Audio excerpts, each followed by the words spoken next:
ಆಮೇಲೆ ನೀವು ಯಾವಾಗಲೂ ಗೆಲ್ಲುವುದಕ್ಕೆ ಹುಟ್ಟಿದವರು, ನಾವು ಸೋಲುವುದಕ್ಕೆ ಹುಟ್ಟಿದವರು ಅಂತ ನಿಮ್ಮ ಕೈಯಲ್ಲೇ ನೀವು ಒಪ್ಪಿಕೊಳ್ಳುವ ಹಾಗೆ ಮಾಡಬೇಕಾಯಿತು. ಇದನ್ನೆಲ್ಲ ಅತ್ಯಂತ ವ್ಯವಸ್ಥಿತವಾಗಿ ಅದಕ್ಕೆ ಒಂದು ಸುವ್ಯವಸ್ಥೆ, ಅದ್ಭುತವಾದ ವ್ಯವಸ್ಥೆ ಮಾಡಿ ಒಂದೊಂದಾಗಿ 10 ದಿಕ್ಕುಗಳಿಂದ ನೀವು ಆಳುವುದಕ್ಕೆ ಹುಟ್ಟಿದವರು, ನಾವು ಆಳಲ್ಪಡುವುದಕ್ಕೆ ಹುಟ್ಟಿದವರು ಅಂತ ಒಪ್ಪಿಕೊಳ್ಳುವ ರೀತಿಯಲ್ಲಿ ಒಂದು ವ್ಯವಸ್ಥೆಗಳನ್ನು ಮಾಡ್ತಾ ನಾವು ಒಪ್ಪಿಕೊಂಡೂ ಬಿಟ್ವಿ.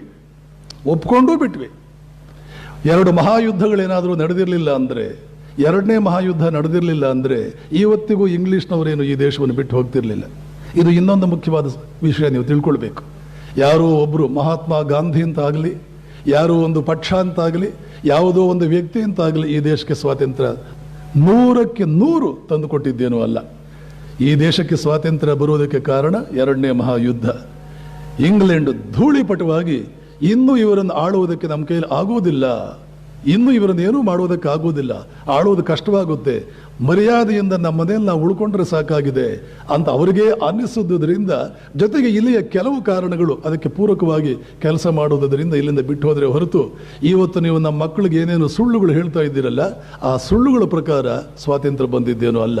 ಮತ್ತು ಈ ಸುಳ್ಳುಗಳನ್ನು ಹೇಳುವುದನ್ನು ಸ್ವಲ್ಪ ನಿಲ್ಲಿಸಬೇಕು. ಮನೆಯಲ್ಲಿ ತಂದೆ ತಾಯಂದಿರು ಅಂತ ಇರ್ತಾರೆ, ನಿಮಗೆ ಕೆಲವು ಜವಾಬ್ದಾರಿಗಳಿದೆ, ಆ ಜವಾಬ್ದಾರಿಗಳು ನಿಭಾಯಿಸುವುದಕ್ಕಾಗುವುದಿಲ್ಲ ಅಂದರೆ ಮಕ್ಕಳಾಗದಂತೆ ನೋಡಿಕೊಳ್ಳಬೇಕು. ಮಕ್ಕಳಾದ ಮೇಲೆ ಈ ಜವಾಬ್ದಾರಿಗಳನ್ನು ನಿರ್ವಹಿಸುವ ಸಾಮರ್ಥ್ಯಗಳು, ಯೋಗ್ಯತೆಗಳು ಇದನ್ನೆಲ್ಲ ಇಟ್ಕೊಳ್ಬೇಕು. ವೇದಗಳು ಇದನ್ನೆಲ್ಲ ತಿಳಿಸ್ಕೊಟ್ಟವು. ಆವಾಗಲೇ ಹಾಗೆ ಪ್ರಾರಂಭ ಮಾಡಿದೆ ನಾನು. ವೇದಗಳಿಗೆ ಎಷ್ಟು ಕೃತಜ್ಞರಾಗಿರಬೇಕು. ವೇದಗಳು ಶಿಕ್ಷಣ, ಮಕ್ಕಳು ಬೆಳೆಯೋದೇ ಹೇಗೆ ಅಂತ ತಿಳಿಸ್ಕೊಟ್ಟವು. ತರಗತಿಯಲ್ಲಿ ಬರುವಂತಹ ಅಥವಾ ಆಚಾರ್ಯನಿಂದ ಬರುವಂತಹ ಶಿಕ್ಷಣ ಕೇವಲ 4 ಆಣೆ ಶಿಕ್ಷಣ ಅಂತ ವೇದಗಳು ಹೇಳಿಕೊಟ್ಟವು. ಆಚಾರ್ಯಾತ್ ಪಾದಂ ಆದತ್ತೆ. ಒಬ್ಬ ಮೇಷ್ಟ್ರು, ಅದು ಎಷ್ಟು ದೊಡ್ಡ ಮೇಷ್ಟ್ರಾಗಿರಲಿ, ಎಷ್ಟು ದೊಡ್ಡ ಆಚಾರ್ಯನಾಗಿರಲಿ, ಅವನಿಂದ ಬರುವ ಶಿಕ್ಷಣ 4 ಆಣೆ ಮಾತ್ರ. ಆಚಾರ್ಯಾತ್ ಪಾದಂ ಆದತ್ತೆ. ಪಾದಂ ಶಿಷ್ಯ ಸ್ವಮೇಧಯ. ಇನ್ನು 4 ಆಣೆ ವಿದ್ಯಾರ್ಥಿಯಾದವನು ತನ್ನ ಪ್ರಯತ್ನದಿಂದ ಪಡ್ಕೊಳ್ಬೇಕು. ಇವತ್ತಿನ ಕಾರ್ಯಕ್ರಮ ಅಂತಹದ್ದು. ಅವನಲ್ಲಿ ಕೂತ್ಕೋಬೇಕಿತ್ತು, ಆ ಪುಸ್ತಕ, ಆ ಲೈಬ್ರರಿಗೆ ಹೋಗಿ ಆ ಪುಸ್ತಕ ಓದಬೇಕಾಗಿತ್ತು, ಆ ಚರ್ಚೆಗೆ ಹೋಗಿ ಅದನ್ನು ನೋಡಬೇಕಾಗಿತ್ತು, ದೂರದರ್ಶನದಲ್ಲಿ ಬರುವ ಚರ್ಚೆಗಳನ್ನೆಲ್ಲ ಕೇಳಬೇಕಾಗಿತ್ತು, ವೃತ್ತಪತ್ರಿಕೆಗಳನ್ನು ನೋಡಬೇಕಾಗಿತ್ತು, ಈ ಮನುಷ್ಯನ ವಿಚಾರ ಆ ಮನುಷ್ಯನ ವಿಚಾರ ಕಂಪೇರ್ ಮಾಡಬೇಕಾಗಿತ್ತು. ಇಂಡಿಯನ್ ಹಿಸ್ಟ್ರಿ ನಮ್ಮ ಪುಸ್ತಕದಲ್ಲಿ ಹೀಗಿದೆ, ವಿಲ್ ಡ್ಯೂರೆಂಟ್ ಬೇರೆ ಬರೀತಾರಲ್ಲ, ಆರ್ನಾಲ್ಡ್ ಟಾಂಬಿ ಬೇರೆ ಬರೀತಾರಲ್ಲ, H.G. ವೆಲ್ಸ್ ಬೇರೆ ಬರೀತಾರಲ್ಲ, ಅಲೆಕ್ಸಾಂಡರ್ ಬಗ್ಗೆ ಪ್ಲುಟಾರ್ಕ್ ಬೇರೆ ಬರೀತಾರಲ್ಲ, ನಮ್ಮ ಪುಸ್ತಕ ಬೇರೆ ಬರೆಯುತ್ತಲ್ಲ ಅಂತ ಇದನ್ನೆಲ್ಲ ಯೋಚನೆ ಮಾಡಬೇಕಾಗಿತ್ತು. ಅವರು ಹಾಗೆ ತನ್ನ ಪ್ರಯತ್ನದಿಂದ ಪಡ್ಕೊಳ್ಬೇಕಾಗಿತ್ತು. ಈಗ ನಿಮ್ಮ ಮಕ್ಕಳು ಯಾಕೆ ಮಾಡ್ತಾ ಇಲ್ಲ ಅಂದರೆ, ನಮ್ಮದಲ್ಲದ ಭಾಷೆಯಲ್ಲಿ ಅವನು ಕಲಿಬೇಕಾಗಿದೆ. ಆದ್ದರಿಂದ 1ಕ್ಕೆ 4 ಪಟ್ಟು ಭಾರವಾಗಿದೆ ಅವನಿಗೆ. ಆ ಪುಸ್ತಕಗಳನ್ನು ಓದಿದ್ರೇನೆ ಸಾಕಾಗಿದೆ. ಆದ್ದರಿಂದ ಇನ್ನೊಂದು ಪುಸ್ತಕ ಓದುವ ಗೋಜಿ ಅವನು ಹೋಗಲ್ಲ, ಓದಿದ್ರು ಪಾಪ ಅವನಿಗೆ ಅರ್ಥವಾಗಲ್ಲ. ಇದಕ್ಕೂ ಕಾರಣ ಈ ಕಡೆ ಹೆತ್ತವರ ಮೌಢ್ಯ. ಅನ್ಟ್ರೈನ್ಡ್ ಪೇರೆಂಟ್ಸ್, ಅನ್ಫಿಟ್ ಪೇರೆಂಟ್ಸ್ ಸಿಕ್ಕಿದುದರಿಂದ ಆ ಮಕ್ಕಳ ಗ್ರಹಚಾರ ಅವರಾದ್ದರಿಂದ ಅದನ್ನೆಲ್ಲ ಏನು ಓದುವ ಗೋಜಿಗೆ ಹೋಗ್ತಾ ಇಲ್ಲ. ವೇದಗಳ ಕಾಲದ ಶಿಕ್ಷಣದ ವ್ಯವಸ್ಥೆ, ಆ ಡೆಫಿನೇಷನ್ ಇಲ್ಲೇ ಸತ್ತು ಸುಣ್ಣವಾಯಿತು. ಶಾರದಾ ಮಾತೆ, ರಾಮಕೃಷ್ಣರು ಅವರೆಲ್ಲರೂ ಕೂಡ ಆಚಾರ್ಯಾತ್ ಪಾದಮಾದತ್ತೆ ಬಿಟ್ರು. ವಿವೇಕಾನಂದರು ಆಚಾರ್ಯನಿಂದ ತರಗತಿಯಲ್ಲಿ ಏನು ಶಿಕ್ಷಣ ಬೇಕೋ ಪಡ್ಕೊಂಡ್ರೂ ಕೂಡ, ಬೇಕಾದಷ್ಟು ಪಡ್ಕೊಂಡ್ರೂ ಕೂಡ, ಪ್ರಪಂಚದಲ್ಲಿ ಇನ್ಯಾವ ವ್ಯಕ್ತಿಯು ಬಹುಶಃ ಕಳೆದ 1500 ವರ್ಷಗಳಿಂದಲೂ 2000 ವರ್ಷಗಳಿಂದಲೂ ಯಾವ ವಿದ್ಯಾರ್ಥಿಯೂ ಪಡೆದುಕೊಳ್ಳಿಲ್ಲ ಅನ್ನುವ ರೀತಿಯಲ್ಲಿ ಪಡೆದುಕೊಂಡ್ರೂ ಕೂಡ ಕೊನೆಗೆ ಒಂದು ನಿರ್ಧಾರಕ್ಕೆ ಬರ್ತಾರೆ, ಏನಾದರೂ ಒಂದು ಮಾತ್ರೆ, ಒಂದು ಔಷಧ ತಗೊಂಡು ಇಲ್ಲಿವರೆಗೆ ನಾನು ಓದಿರೋದೆಲ್ಲ ಮರೆತು ಹೋಗುವ ಹಾಗಿದ್ದಿದ್ರೆ ಮೊದಲು ನಾನು ಆ ಔಷಧ ತಗೊಳ್ತಾ ಇದ್ದೆ. ರಾಮಕೃಷ್ಣರು, ಶಾರದಾ ಮಾತೆ ತರಗತಿಯಲ್ಲಿ ಸಿಗುವಂತಹ, ಕೋಣೆಯಲ್ಲಿ ಸಿಗುವಂತಹ ಆ ಪಾಠಗಳಿಗೆ ಗಮನವೇ ಕೊಡಲಿಲ್ಲ. ಗಮನ ಕೊಟ್ಟ ವಿವೇಕಾನಂದರು ಜೀವನದಲ್ಲಿ ದೊಡ್ಡ ತಪ್ಪು ಮಾಡದೆ ಅನ್ನೋ ಪಶ್ಚಾತ್ತಾಪಕ್ಕೆ ಒಳಗಾದರು. ಅರ್ಥಾತ್ 3 ಜನವೂ ಕೂಡ ಆವತ್ತಿನ ಇಂಡಿಯಾದಲ್ಲಿ ತರಗತಿಗಳಲ್ಲಿ ಸಿಗ್ತಾ ಇದ್ದಂಥ ಆ ಪಾಠಗಳು ನಿಷ್ಪ್ರಯೋಜಕ ಅನ್ನೋದನ್ನು ತೋರಿಸಿದರು. ಇದು ನಾವು ಗಮನಿಸೋದಿಲ್ಲ. ಇವತ್ತಿನ ಪ್ರವಚನಕ್ಕೆ ಬಂದರೆ ಇದು ಅರ್ಥವಾಗುತ್ತೆ, ಇಲ್ಲಾಂದರೆ ಇದು 25 ಜನ್ಮಕ್ಕೂ ಕೂಡ ಇದೇನೂ ಅರ್ಥವಾಗ್ತಿರ್ಲಿಲ್ಲ. ಯಾಕೆ ಇದು ಯಾರು ಹೇಳೋದಿಲ್ಲ ನಿಮಗಿದನ್ನು. ರಾಮಕೃಷ್ಣರು ಕಲಿಯದಿದ್ದುದು ಏಕೆ? ಶಾರದಾ ಮಾತೆ ಕಲಿಯದಿದ್ದುದು ಯಾಕೆ? ಸಾರ್ವಕಾಲಿಕ ಸಾರ್ವಜನಿಕವಾದಂತಹ ಶಿಕ್ಷಣ ಸಿಗೋದಿಲ್ಲ ಅನ್ನೋದು ಮೊದಲನೇ ವಿಷಯ. ಇನ್ನು ಎರಡನೇದು, ಅದಿಲ್ಲ ಅಂದ್ರೂ ನಡೆಯುತ್ತೆ, ಅದಿಲ್ಲ ಅಂದ್ರೂ ನಡೆಯುತ್ತೆ. ಥಾಮಸ್ ಆಲ್ವಾ ಎಡಿಸನ್ ಅನ್ನುವ ಮಹಾವಿಜ್ಞಾನಿ 3 ತಿಂಗಳೇ ಶಾಲೆಗೆ ಹೋದ. ಯಾಕೆ? ಅದಿಲ್ಲ ಅಂದ್ರೂ ನಡೆಯಿತು. ಮೈಕೇಲ್ ಫ್ಯಾರಡೆ, ಇಲ್ಲಿ ಯಾರಾದರೂ ಸೈನ್ಸ್ ಸ್ಟೂಡೆಂಟ್ಸ್ ಕೂತಿದ್ರು, ಇವರೆಲ್ಲ ಎಂತೆಂಥ ದಿಗ್ಗಜಗರು. ಮೈಕೇಲ್ ಫ್ಯಾರಡೆ ಎಂಥವನು, ಎಡಿಸನ್ ಎಂಥವನು, 6 ತಿಂಗಳು ಶಾಲೆಗೆ ಹೋದವನು. ಮೇಡಮ್ ಕ್ಯೂರಿ ಮುಸುರೆ ತಿಕ್ಕುತ್ತಾ ಇದ್ದವಳು. ಬಿಲ್ ಗೇಟ್ಸ್ ಯಾವುದೇ ಕಾಲೇಜಿನ ಡಿಗ್ರಿ ಪಡ್ಕೊಳ್ಳದೆ ಇರೋನು. ಇಂಥದ್ದು 1000 ಉದಾಹರಣೆ ಕೊಟ್ಟರು ಮಂದಮತಿಗಳಿಗೆ ತಲೆಗಳಿಗೆ ಹೋಗೋದು ಕಷ್ಟ. ಚುರುಕು ಬುದ್ಧಿಯವರು ಸ್ವಲ್ಪ, ಭಾರತೀಯರು ಸ್ವಲ್ಪ ಒಂಚೂರು ಯೋಚನೆ ಮಾಡಬಹುದು. ಆಚಾರ್ಯಾತ್ ಪಾದಂ ಆದತ್ತೆ ಪಾದಂ ಶಿಷ್ಯ ಸ್ವಮೇಧಯ ಪಾದಂ ಸಬ್ರಹ್ಮಚಾರಿಭ್ಯ. ಮನೆಯಲ್ಲಿ ತಂದೆ ಅಂತಿರ್ತಾನೆ, ತಾಯಿ ಅಂತಿರ್ತಾಳೆ, ಅಕ್ಕ ಅಂತಿರ್ತಾಳೆ, ಚಿಕ್ಕಪ್ಪ ದೊಡ್ಡಪ್ಪ ಅಂತಿರ್ತಾರೆ, ಪಕ್ಕದ ಮನೆಯವರು ಅಂತಿರ್ತಾರೆ. ಆವಾಗ ಅನಿವಾರ್ಯವಾಗಿ ಒಂದು ಮದುವೆ, ಮುಂಜಿ, ಹಬ್ಬ ಹರಿದಿನ ಎಲ್ಲ ಒಟ್ಟಿಗೆ ಕೂತ್ಕೊಳ್ತೀವಿ. ಒಟ್ಟಿಗೆ ಕೂತಾಗ ಮನುಷ್ಯನ ಅದನ್ನು ಸುಮ್ಮನೆ ಕೂತ್ಕೊಳ್ಳೋಕ್ಕಾಗಲ್ಲ. ಯಾಕೆ? ಅವನು ಸಮಯ ಕಳಿಬೇಕು. ಟ್ರೈನ್ನಲ್ಲಿ ಹೋಗ್ತೀವಿ, ಬಸ್ಸಲ್ಲಿ ಹೋಗ್ತೀವಿ, ಅಲ್ಲೂ ಕೂಡ ಬಹಳಷ್ಟು ಸಮಯವಿದ್ದರೆ ಒಟ್ಟಿಗೆ ಕೂತ್ಕೊಳ್ಳೋಕ್ಕಾಗ. ಅಲ್ಲೆಲ್ಲ ಮಾತಾಡಬೇಕು. ಅಲ್ಲೆಲ್ಲ ಏನು ಮಾತಾಡಬೇಕು? ನಾವು ಮಾತಾಡೋದು ಏನು? ಅಲ್ಲೆಲ್ಲ ಏನು ಮಾತಾಡಬೇಕು? ಏನನ್ನು ಮಾತಾಡಬೇಕು? ಅಲ್ಲೆಲ್ಲ ಅಲ್ಲಿ ಮಾತನಾಡಬೇಕಾದ್ದು ಯಾವುದು ನಿನ್ನ ಜ್ಞಾನದ ಮಟ್ಟವನ್ನು ಏರಿಸುತ್ತೋ ಅಂಥ ವಿಚಾರಗಳನ್ನು ಮಾತ್ರ. ಭಾರತೀಯ ಸಂಸ್ಕೃತಿ ಎಲ್ಲಿಗೆ ಬಂದು ನಿಂತಿದೆ ಯೋಚನೆ ಮಾಡಿ. ಇದನ್ನು ವೇದಗಳು ಹೇಳಿದ್ದು. ವೇದಗಳು ಮೋಕ್ಷಕ್ಕೆ ಹೋಗು, ಯಜ್ಞ ಮಾಡು, ಇಷ್ಟು ಹೇಳಿ ಸುಮ್ಮನೆ ಕೂಡಲಿಲ್ಲ. ವೇದಗಳು ಹೇಳದೇ ಇದ್ದದ್ದು ಯಾವುದೂ ಇಲ್ಲ. ಮತ್ತು ಒಂದು ಆರ್ಗನೈಸೇಷನ್ ಅನ್ನುವಂಥದ್ದು ಹೇಗಿರಬೇಕು ಅನ್ನೋದನ್ನೂ ಹೇಳ್ತು, ಇದನ್ನೂ ಹೇಳ್ತು. ಶಿಕ್ಷಕನಿಂದ ಬರುವಂತಹದ್ದು 4 ಆಣೆ ಶಿಕ್ಷಣ, ವಿದ್ಯಾರ್ಥಿ ಪ್ರಯತ್ನದಿಂದ ಪಡ್ಕೊಳ್ಬೇಕಾದ್ದು 4 ಆಣೆ, ಸುತ್ತಲೂ ವಾತಾವರಣದಿಂದ ಸೇರಿ ಪಡ್ಕೊಳ್ಬೇಕಾದ್ದು 4 ಆಣೆ, ಜೀವನದಲ್ಲಿ ಅನುಭವಗಳಿಂದ ಪಡ್ಕೊಳ್ಬೇಕಾದ್ದು 4 ಆಣೆ ಅಂತ ಶಿಕ್ಷಣವನ್ನ ಒಂದು ಡಿಫಿನೇಷನ್ ಕೊಡ್ತು, ಡಿಫೈನ್ ಮಾಡ್ತು. ಅದನ್ನೂ ಪಕ್ಕಕ್ಕಿಟ್ವಿ ನಾವು. ಈಗ ಕೇವಲ ಕ್ಲಾಸ್ ರೂಮ್ನಲ್ಲಿ ಬರುವಂಥ ಶಿಕ್ಷಣ ಮಾತ್ರ ನಮ್ಮದು. ಅದು ಸಾರ್ವಕಾಲಿಕವಲ್ಲ, ಸಾರ್ವಜನಿಕವಲ್ಲ. ಇನ್ನು ಏನು ಟ್ರೈನಿಂಗ್ ಆಗಿದೆ ಇವರಿಗೆ? ವೇದಗಳು ನಮ್ಮ ಮುಂದೆ ಒಂದು ಅಂಶ ಇಟ್ಟು, ಏನದು? ಮನುಷ್ಯ ವ್ಯವಸ್ಥೆ ಅಂದರೆ ಎಲ್ಲೂ ಹುಡುಕೋದಕ್ಕೆ ಹೋಗ್ಬೇಡ. ಕೇವಲ ನಿನ್ನ ಶರೀರದಲ್ಲೇ ಒಂದು ವ್ಯವಸ್ಥೆ, ಒಂದು ಆರ್ಗನೈಸೇಷನ್, ಒಂದು ಇನ್ಸ್ಟಿಟ್ಯೂಷನ್, ಒಂದು ಗವರ್ನಮೆಂಟ್ ಹೇಗಿರಬೇಕು ಅನ್ನೋದು ನಿನ್ನ ಶರೀರ ನೋಡ್ಕೋ. ಅಲ್ಲೇ ನಿನಗೆ ಗೊತ್ತಾಗುತ್ತೆ ಒಂದು ಗವರ್ನಮೆಂಟ್ ಹೇಗಿರಬೇಕು, ಪ್ರಭುತ್ವ, ಆಡಳಿತ ವ್ಯವಸ್ಥೆ ಹೇಗಿರಬೇಕು. ನಿನ್ನ ಶರೀರ ನೋಡ್ಕೋ. ಅದನ್ನೇ ಇಡೀ ಪ್ರಕೃತಿಯನ್ನ ಪುರುಷನಿಗೆ ಹೋಲಿಸಿ ಪುರುಷ ಸೂಕ್ತ ಅನ್ನುವ ಅದ್ಭುತವಾದ ಒಂದು ರಚನೆಯನ್ನು ಮಾಡಿ, ಇದು ಯಾವ ಹಾರ್ವರ್ಡ್ ಯೂನಿವರ್ಸಿಟಿಯ ಪ್ರೊಫೆಸರ್ಗಳು 100 ವರ್ಷ ಒಟ್ಟಿಗೆ ಕೆಲಸ ಮಾಡಿದರೆ, 1000 ಪ್ರೊಫೆಸರ್ಗಳು 100 ವರ್ಷ ಒಟ್ಟಿಗೆ ಕೆಲಸ ಮಾಡಿದರೆ ಯಾವ ಒಂದು ಅಂಶ ಬೆಳಕಿಗೆ ಬರುತ್ತೋ ಅದನ್ನು ಮೀರಿಸಿದ ಅಂಶ ಇದು. ಇದರ ಮಹತ್ವ ನಮಗೆ ಗೊತ್ತಾಗಲ್ಲ. ಮನುಷ್ಯನನ್ನ ಬಯಾಲಜಿ ಲ್ಯಾಂಗ್ವೇಜ್ನಲ್ಲಿ ಕರೆಯುವಂತಹದ್ದು ಆರ್ಗನೈಸೇಷನ್ ಅಂತ. ಯಾವುದೇ ವ್ಯವಸ್ಥೆಯನ್ನ, ಸರ್ಕಾರವನ್ನ, ಯಾವುದೇ ಸಂಸ್ಥೆಯನ್ನ, ಆಡಳಿತ ವ್ಯವಸ್ಥೆಯನ್ನ ಕರೆಯೋದು ಆರ್ಗನೈಸೇಷನ್. ಅದಕ್ಕೂ ಅದೇ ಅರ್ಥ, ಇದಕ್ಕೂ ಅದೇ ಆರ್ಗ್ಯಾನಿಸಮ್, ಆರ್ಗನೈಸೇಷನ್. ಆ ಪುರುಷ ಸೂಕ್ತ ಹೇಳುತ್ತೆ, ಬ್ರಾಹ್ಮಣೋ ಅಸ್ಯ ಮುಖಮಾಸೀತ್ ಬಾಹುರಾಜನ್ಯ ಕೃತಃ ಓರೋ ತದಸ್ಯ ಯದ್ವೈಶ್ಯ ಪದ್ಭ್ಯಾಗಂ ಶೂದ್ರೋ ಅಜಾಯತ. ಇದು ಇಷ್ಟು ಕೋಲಾಹಲ ಉಂಟು ಮಾಡುತ್ತೆ ನಮ್ಮ ದೇಶದಲ್ಲಿ, ಇಷ್ಟು ಕೋಲಾಹಲ ಉಂಟು ಮಾಡಿದೆ. ನೋಡಿದರೂ ಎಷ್ಟು ಭಿನ್ನತೆ, ಎಷ್ಟು ಭೇದಗಳು, ಎಷ್ಟು ಅಸಮಾನತೆಗಳು. ಇದರಲ್ಲಿ ಅಸಮಾನತೆಯ ಬೀಜ ಲವಲೇಶವೂ ಇಲ್ಲ ಇದರಲ್ಲಿ. ಮತ್ತು ಇಲ್ಲಿ ಬ್ರಾಹ್ಮಣ, ಕ್ಷತ್ರಿಯ, ವೈಶ್ಯ, ಶೂದ್ರ ಪದಗಳು ಎಲ್ಲ ದೇಶಗಳಲ್ಲೂ ಸಾರ್ವಕಾಲಿಕವಾಗಿ, ಸಾರ್ವಜನಿಕವಾಗಿ ಇರ್ತಕ್ಕಂಥದ್ದೇ, ಹೆಸರುಗಳು ಬೇರೆ ಅಷ್ಟೆ. ಮತ್ತು ಇವತ್ತಿನ ಸಮಸ್ಯೆ ಎಲ್ಲ ಹೆಸರುಗಳಲ್ಲಿ ಮಾತ್ರ ಸಮಸ್ಯೆ ಇರೋದು. ಹೆಸರು ಬದಲಾಯಿಸ್ಬಿಡಿ, alpha, beta, gamma, theta, alpha group, beta group ಅನ್ನಿ ಯಾರೂ ಗಲಾಟೆ ಮಾಡುವುದಿಲ್ಲ. ಹೆಸರಿನಲ್ಲಿ ಮಾತ್ರ ಇವರಿಗೆ ಕಷ್ಟಗಳು ಕಾಣ್ತಾ ಇರೋದು. ಇದರ ಅರ್ಥವೇನು? ಯಾವುದೇ ವ್ಯವಸ್ಥೆ, ಯಾವುದೇ ಸಮಾಜ ಕೇವಲ ಪುರುಷರಿಂದಲೇ ಕೂಡಿರ್ತಕ್ಕಂತಹ ಸಾರ್ವಜನಿಕ ವ್ಯವಸ್ಥೆ, ಇದೂ ಕೂಡ ಪೂರಕಗಳು, ಇದೂ ಕೂಡ ಪೂರಕಗಳೇ. ಬ್ರಾಹ್ಮಣೋಸ್ಯ ಮುಖಮಾಸೀತ್, ಒಂದು ಮುಖ ಮತ್ತು ಹೆಗಲು, ಬಾಹುಗಳು, ಬಾಹುರಾಜನ್ಯ ಕೃತಃ, ಬಾಹುಗಳು ಮತ್ತು ಸ್ವಲ್ಪ ಹೆಚ್ಚು ಕಡಿಮೆ ಕೈಗಳು ಮತ್ತು ಪೃಷ್ಠಭಾಗದವರೆಗೆ ಇದು ಬಾಹುರಾಜನ್ಯ ಕೃತಃ ಊರು ತದಸ್ಯ ಯದ್ವೈಶ್ಯ ಕಾಲುಗಳು ಪಾದ ಬಿಟ್ಟು ಪದ್ಭ್ಯಾಗುಂ ಶೂದ್ರೋ ಜಾಯತ. ಈ 4 ಗುಂಪುಗಳು ಪೂರಕವಾದದ್ದು. ಶರೀರದಲ್ಲಿ ಬೇರೆ ಬೇರೆ ಅಂಶಗಳು ಪೂರಕವಾದದ್ದು. ಕೇವಲ ಪುರುಷ ಸಮಾಜದಲ್ಲಿ ಬೇರೆ ಬೇರೆ ಅಂಗಗಳು ಅಂಶಗಳು ಪೂರಕವಾದದ್ದು. ಸಮಾಜದಲ್ಲಿ ಪುರುಷ ಮತ್ತು ಸ್ತ್ರೀ ಪೂರಕವಾದದ್ದು. ಬೇರೆ ಬೇರೆ ಜ್ಞಾನಗಳು ಪೂರಕವಾದದ್ದು. ಶ್ರೀರಾಮಕೃಷ್ಣ ಹೇಳ್ತಾರೆ ಬೇರೆ ಬೇರೆ ಧರ್ಮಗಳು ಪೂರಕವಾದದ್ದು. ಬೇರೆ ಬೇರೆ ಧರ್ಮಗಳೆಲ್ಲ ಪೂರಕವಾದದ್ದು. ಆ ಪೂರಕ ಅಂಶಗಳೆಲ್ಲವೂ ಕೂಡ ಅದರ ಅರ್ಥವೇನು?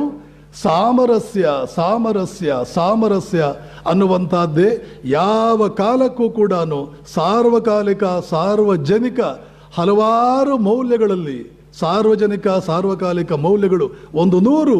ಆ ಎಲ್ಲ ಮೌಲ್ಯಗಳಲ್ಲಿ ಮೇರು ಮೌಲ್ಯ ಯಾವುದು ಅಂತಂದ್ರೆ ಸಾಮರಸ್ಯ. ಸಾಮರಸ್ಯ ಮೇರು. ಯಾಕೆ?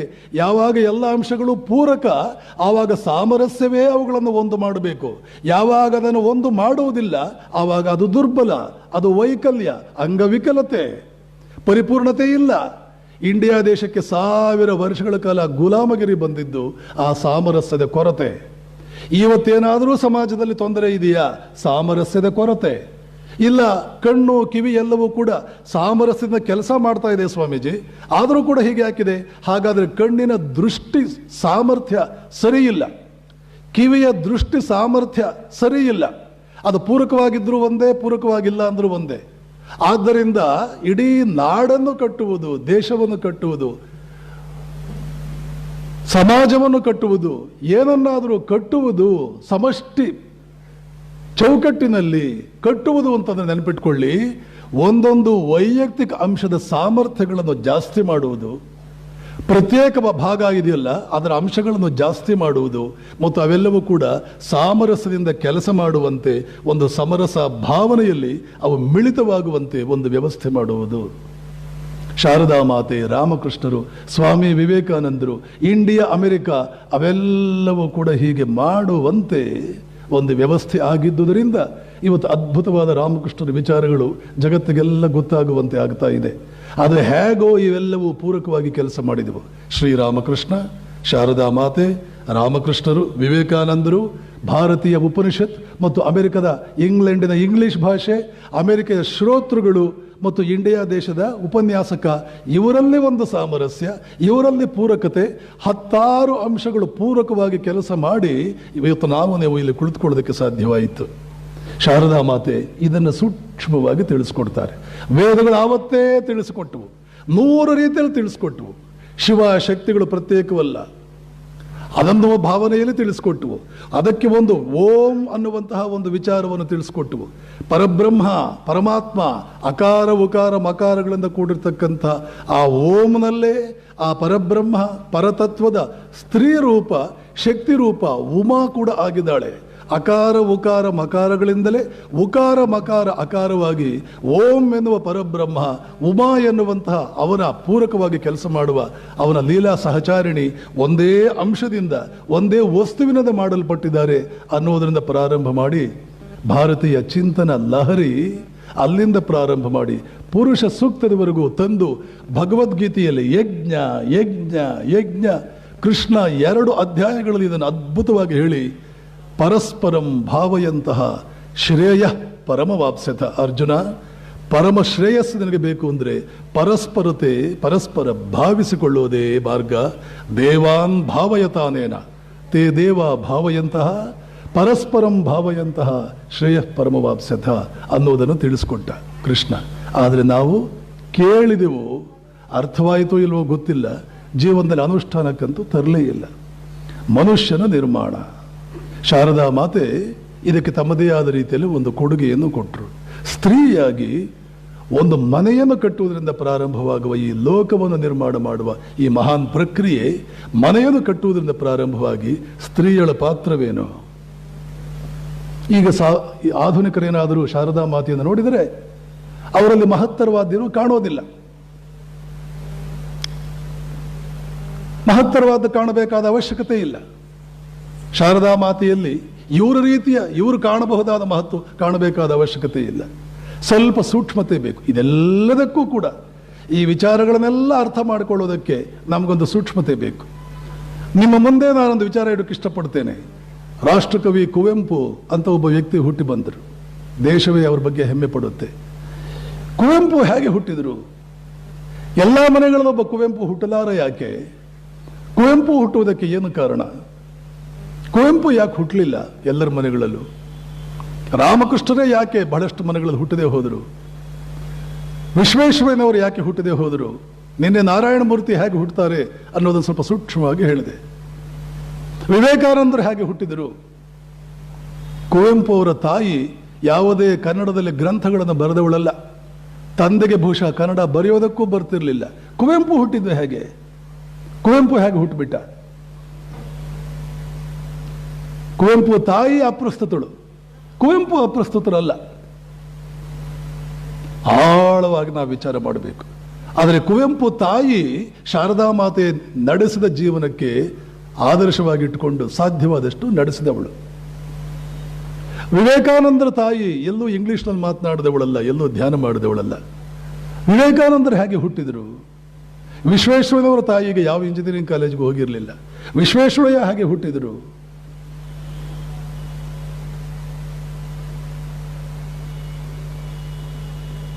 ಕಾರಣ ಇಷ್ಟೇ ಕಾರಣ. ಅದೆಲ್ಲ ಕೂಡ ಒಂದು ಸಂಸ್ಕೃತಿ.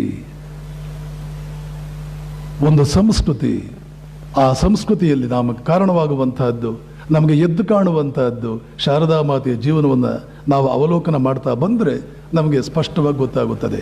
ಶಾರದಾ ಮಾತೆಯ ಜೀವನದಲ್ಲಿ ನಾವು ಕಾಣುವಂತಹದ್ದು ಮೊದಲ ಅದ್ಭುತವಾದಂತಹ ಒಂದು ಲಕ್ಷಣ ಯಾವುದದು? ಪಾವಿತ್ರ್ಯ. ಶಾರದಾ ಮಾತೆಯನ್ನು ಕುರಿತು ಪ್ರತಿನಿತ್ಯ ಶ್ರೀ ರಾಮಕೃಷ್ಣಾಶ್ರಮದಲ್ಲಿ ಕೆಲವು ಸ್ತೋತ್ರಗಳಿವೆ. ಅದರ ಪ್ರತಿನಿತ್ಯ ಹೇಳ್ತಾರೆ, ಪ್ರತಿನಿತ್ಯ ಹೇಳಬಹುದಾದ ಸ್ತೋತ್ರಗಳು. ಅದರಲ್ಲಿ ಒಂದು ಶ್ಲೋಕ ಬರುತ್ತೆ, ಪವಿತ್ರಂ ಚರಿತಂ ಯಸ್ಯಾಹ ಪವಿತ್ರಂ ಜೀವನಂ ತಥಾ ಪವಿತ್ರತಾ ಸ್ವರೂಪಿಣ್ಯೈ ತಸ್ಯೈ ಕುರ್ಮೋ ನಮೋ ನಮಃ. ಪಾವಿತ್ರ್ಯ ಪಾವಿತ್ರ್ಯ ಪಾವಿತ್ರ್ಯ ಇದು ಒಂದು ಶಿಕ್ಷಣ, ಇದು ಒಂದು ಡಿಪಾರ್ಟ್ಮೆಂಟ್. ಅನ್ಫಾರ್ಚುನೇಟ್ಲಿ ನಮಗೆ ಎಕನಾಮಿಕ್ಸು ಒಂದು ಸಬ್ಜೆಕ್ಟ್ ಆಗಿ ಕಾಣುತ್ತೆ, ಅದರಲ್ಲಿ PhD, ಅದರಲ್ಲಿ ಪೋಸ್ಟ್ ಗ್ರಾಜ್ಯುಯೇಷನ್ ಕಾಣುತ್ತೆ. ಪಾವಿತ್ರ್ಯ ಅನ್ನೋ ಸಬ್ಜೆಕ್ಟಲ್ಲಿ ಒಂದು ಗ್ರಾಜ್ಯುಯೇಷನ್, ಒಂದು ಪೋಸ್ಟ್ ಗ್ರಾಜ್ಯುಯೇಷನ್, ಒಂದು ಡಾಕ್ಟರೇಟ್ ಕಾಣಬೇಕಾಗಿತ್ತು. ಫಿಸಿಕ್ಸ್ ಅಲ್ಲಿ ನಮಗೆ ಗ್ರಾಜ್ಯುಯೇಷನ್, ಪೋಸ್ಟ್ ಗ್ರಾಜ್ಯುಯೇಷನ್, ಡಾಕ್ಟರೇಟ್ ಕಾಣುತ್ತೆ. ಪಾವಿತ್ರ್ಯದಲ್ಲೂ ಕೂಡ ಹಾಗೆಲ್ಲ ಕಾಣಬೇಕಾಗಿತ್ತು. ಗಾಂಧೀಜಿ ಗಾಂಧೀಜಿ ಗಾಂಧೀಜಿ ಎನ್ನುವ ವ್ಯಕ್ತಿ ಸಾಕಷ್ಟು ಪ್ರಸಿದ್ಧರಾದರು. ವಿದ್ಯಾರ್ಥಿಯಾಗಿ ಅತ್ಯಂತ ನಿಷ್ಪ್ರಯೋಜಕವಾದ ವ್ಯಕ್ತಿ. ಯಾವ ಮಟ್ಟದಲ್ಲೂ ಕೂಡ ನಾವು ನಮ್ಮ ಮಕ್ಕಳು ಹೇಗಿರಬೇಕು ಅಂತ ಬಯಸ್ತೀವೋ ಹಾಗೆ ಅವರು ಇದ್ದವರಲ್ಲ. ಹೀಗಿರಬಾರದು ಅಂತ ನಾವು ಬಯಸುವ ರೀತಿಯಲ್ಲಿ ಇದ್ದವರು. ಕಾಪಿ ಹೊಡಿಬೇಕಾದಂಥ ಒಂದು ಅನಿವಾರ್ಯತೆಯನ್ನು ಜೀವನದಲ್ಲಿ ತಂದುಕೊಂಡಂಥ ವಿದ್ಯಾರ್ಥಿ. ಕಾಪಿ ಹೊಡಿಲಿಲ್ಲ ಅಂದರೆ ಆಗೋದಿಲ್ಲ ಅನ್ನುವ ಒಂದು ಅನಿವಾರ್ಯತೆಯನ್ನು ತಂದು ಆ ಸ್ಥಿತಿಗೆ ತನ್ನನ್ನು ತಂದುಕೊಂಡಂಥ ಒಬ್ಬ ವಿದ್ಯಾರ್ಥಿ. ಕೆಲವು ವರ್ಷಗಳ ಹಿಂದೆ, ಒಂದು 20 ವರ್ಷಗಳ ಹಿಂದೆ ಪ್ರಪಂಚದಲ್ಲಿ ಒಂದು ಕೂಗು ಎದ್ದಿತ್ತು. ಈ 20ನೇ ಶತಮಾನದಲ್ಲಿ, ಈಗ ನಾವಿರೋದು 21ನೇ ಶತಮಾನ, 20ನೇ ಶತಮಾನದಲ್ಲಿ ಜಗತ್ತಿನ ಅತ್ಯಂತ ಶ್ರೇಷ್ಠ ವ್ಯಕ್ತಿ ಯಾರು? ಇಬ್ಬರ ನಡುವೆ ಅದು ಒಂದು ರೀತಿಯ ಕಾಂಪಿಟಿಷನ್, ಸ್ಪರ್ಧೆ ರೀತಿಯಲ್ಲಿ ಬಂತು. ಒಂದು ಮಹಾತ್ಮ ಗಾಂಧಿ, ಇನ್ನೊಂದು ಐನ್ಸ್ಟೈನ್. ಕೊನೆಗೆ ಜನ ಐನ್ಸ್ಟೈನರಿಗೆ ವೋಟ್ ಹಾಕಿದರು.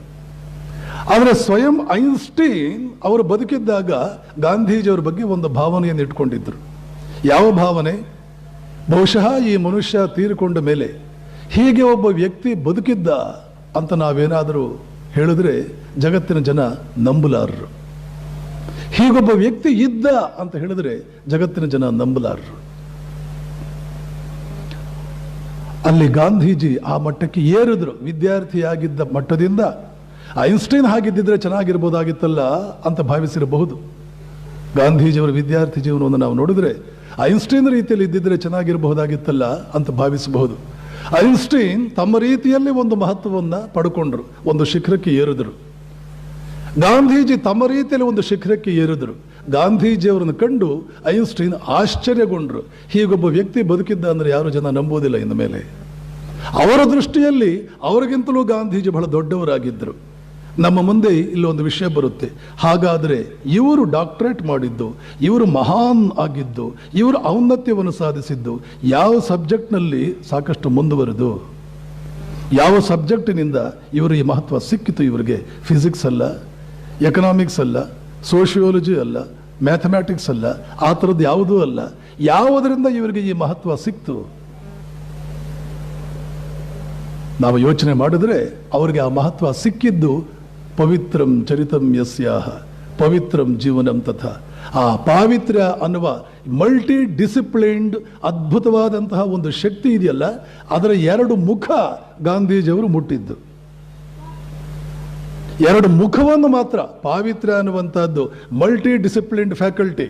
ಈಗ ಇಂಜಿನಿಯರಿಂಗ್ ಕಾಲೇಜ್, ಅಲ್ಲಿ ಎಲೆಕ್ಟ್ರಾನಿಕ್ಸ್ ಇರುತ್ತೆ, ಮೆಕ್ಯಾನಿಕಲ್ ಇರುತ್ತೆ, ಕಂಪ್ಯೂಟರ್ ಸೈನ್ಸ್ ಅನ್ನುವಂಥದ್ದು ಇರುತ್ತೆ, ಸಿವಿಲ್ ಅನ್ನುವಂಥದ್ದು ಇರುತ್ತೆ, ಮತ್ತೇನೋ 28 ಇರುತ್ತೆ ಒಂದು ಇಂಜಿನಿಯರಿಂಗ್. ಹಾಗೆ ಈ ಪಾವಿತ್ರ್ಯ ಅನ್ನುವಂಥ ಈ ಇಂಜಿನಿಯರಿಂಗ್ ಕಾಲೇಜಿನಲ್ಲಿ ಅವರು ಕೇವಲ ಯಾವುದೋ 2 ಫ್ಯಾಕಲ್ಟಿ, 2 ಡಿಪಾರ್ಟ್ಮೆಂಟ್ಗಳನ್ನು ಮುಟ್ಟಿದ್ದವರು. ಅವರಿಗೆ ಆ ಮಟ್ಟಕ್ಕೆ ತೆಗೆದುಕೊಂಡು ಹೋಗೋದಕ್ಕೆ ಹೋಯಿತು. ಹಾಗಾದರೆ ಇನ್ನು ಪಾವಿತ್ರ್ಯ ಅನ್ನುವಂಥದ್ದು ಯಾವ ಮಟ್ಟಕ್ಕೆ ಒಬ್ಬ ವ್ಯಕ್ತಿನ ತೆಗೆದುಕೊಂಡು ಹೋಗಬಲ್ಲದು?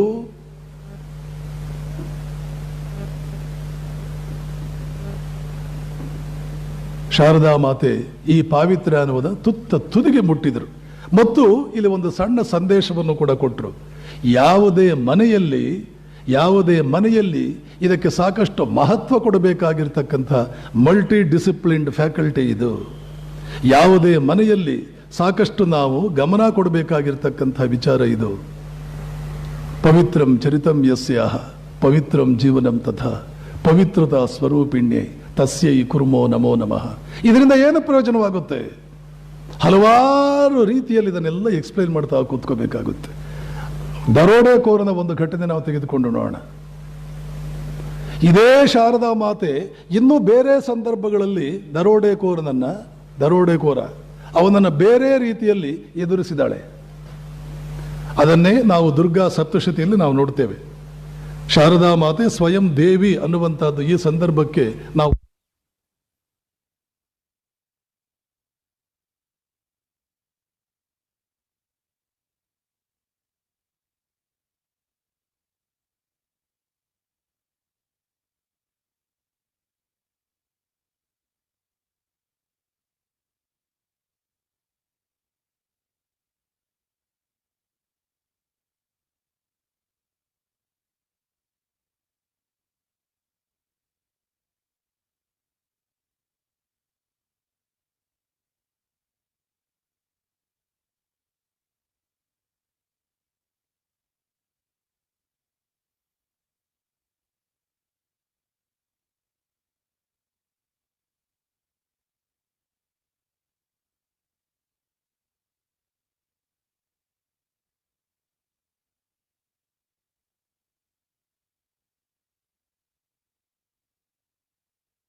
ನನ್ನ ಪತಿಯ ಬಗ್ಗೆ ಹಗುರವಾಗಿ ನನ್ನ ಮುಂದೆಯೇ ಮಾತನಾಡಿದಾಗ ಬೆಂಕಿಗೆ ಹಾರಿದ್ದೇನೆ. ಈಗಲೂ ಅದೇ ಕೆಲಸ ಮಾಡಬೇಕಾಗುತ್ತೆ.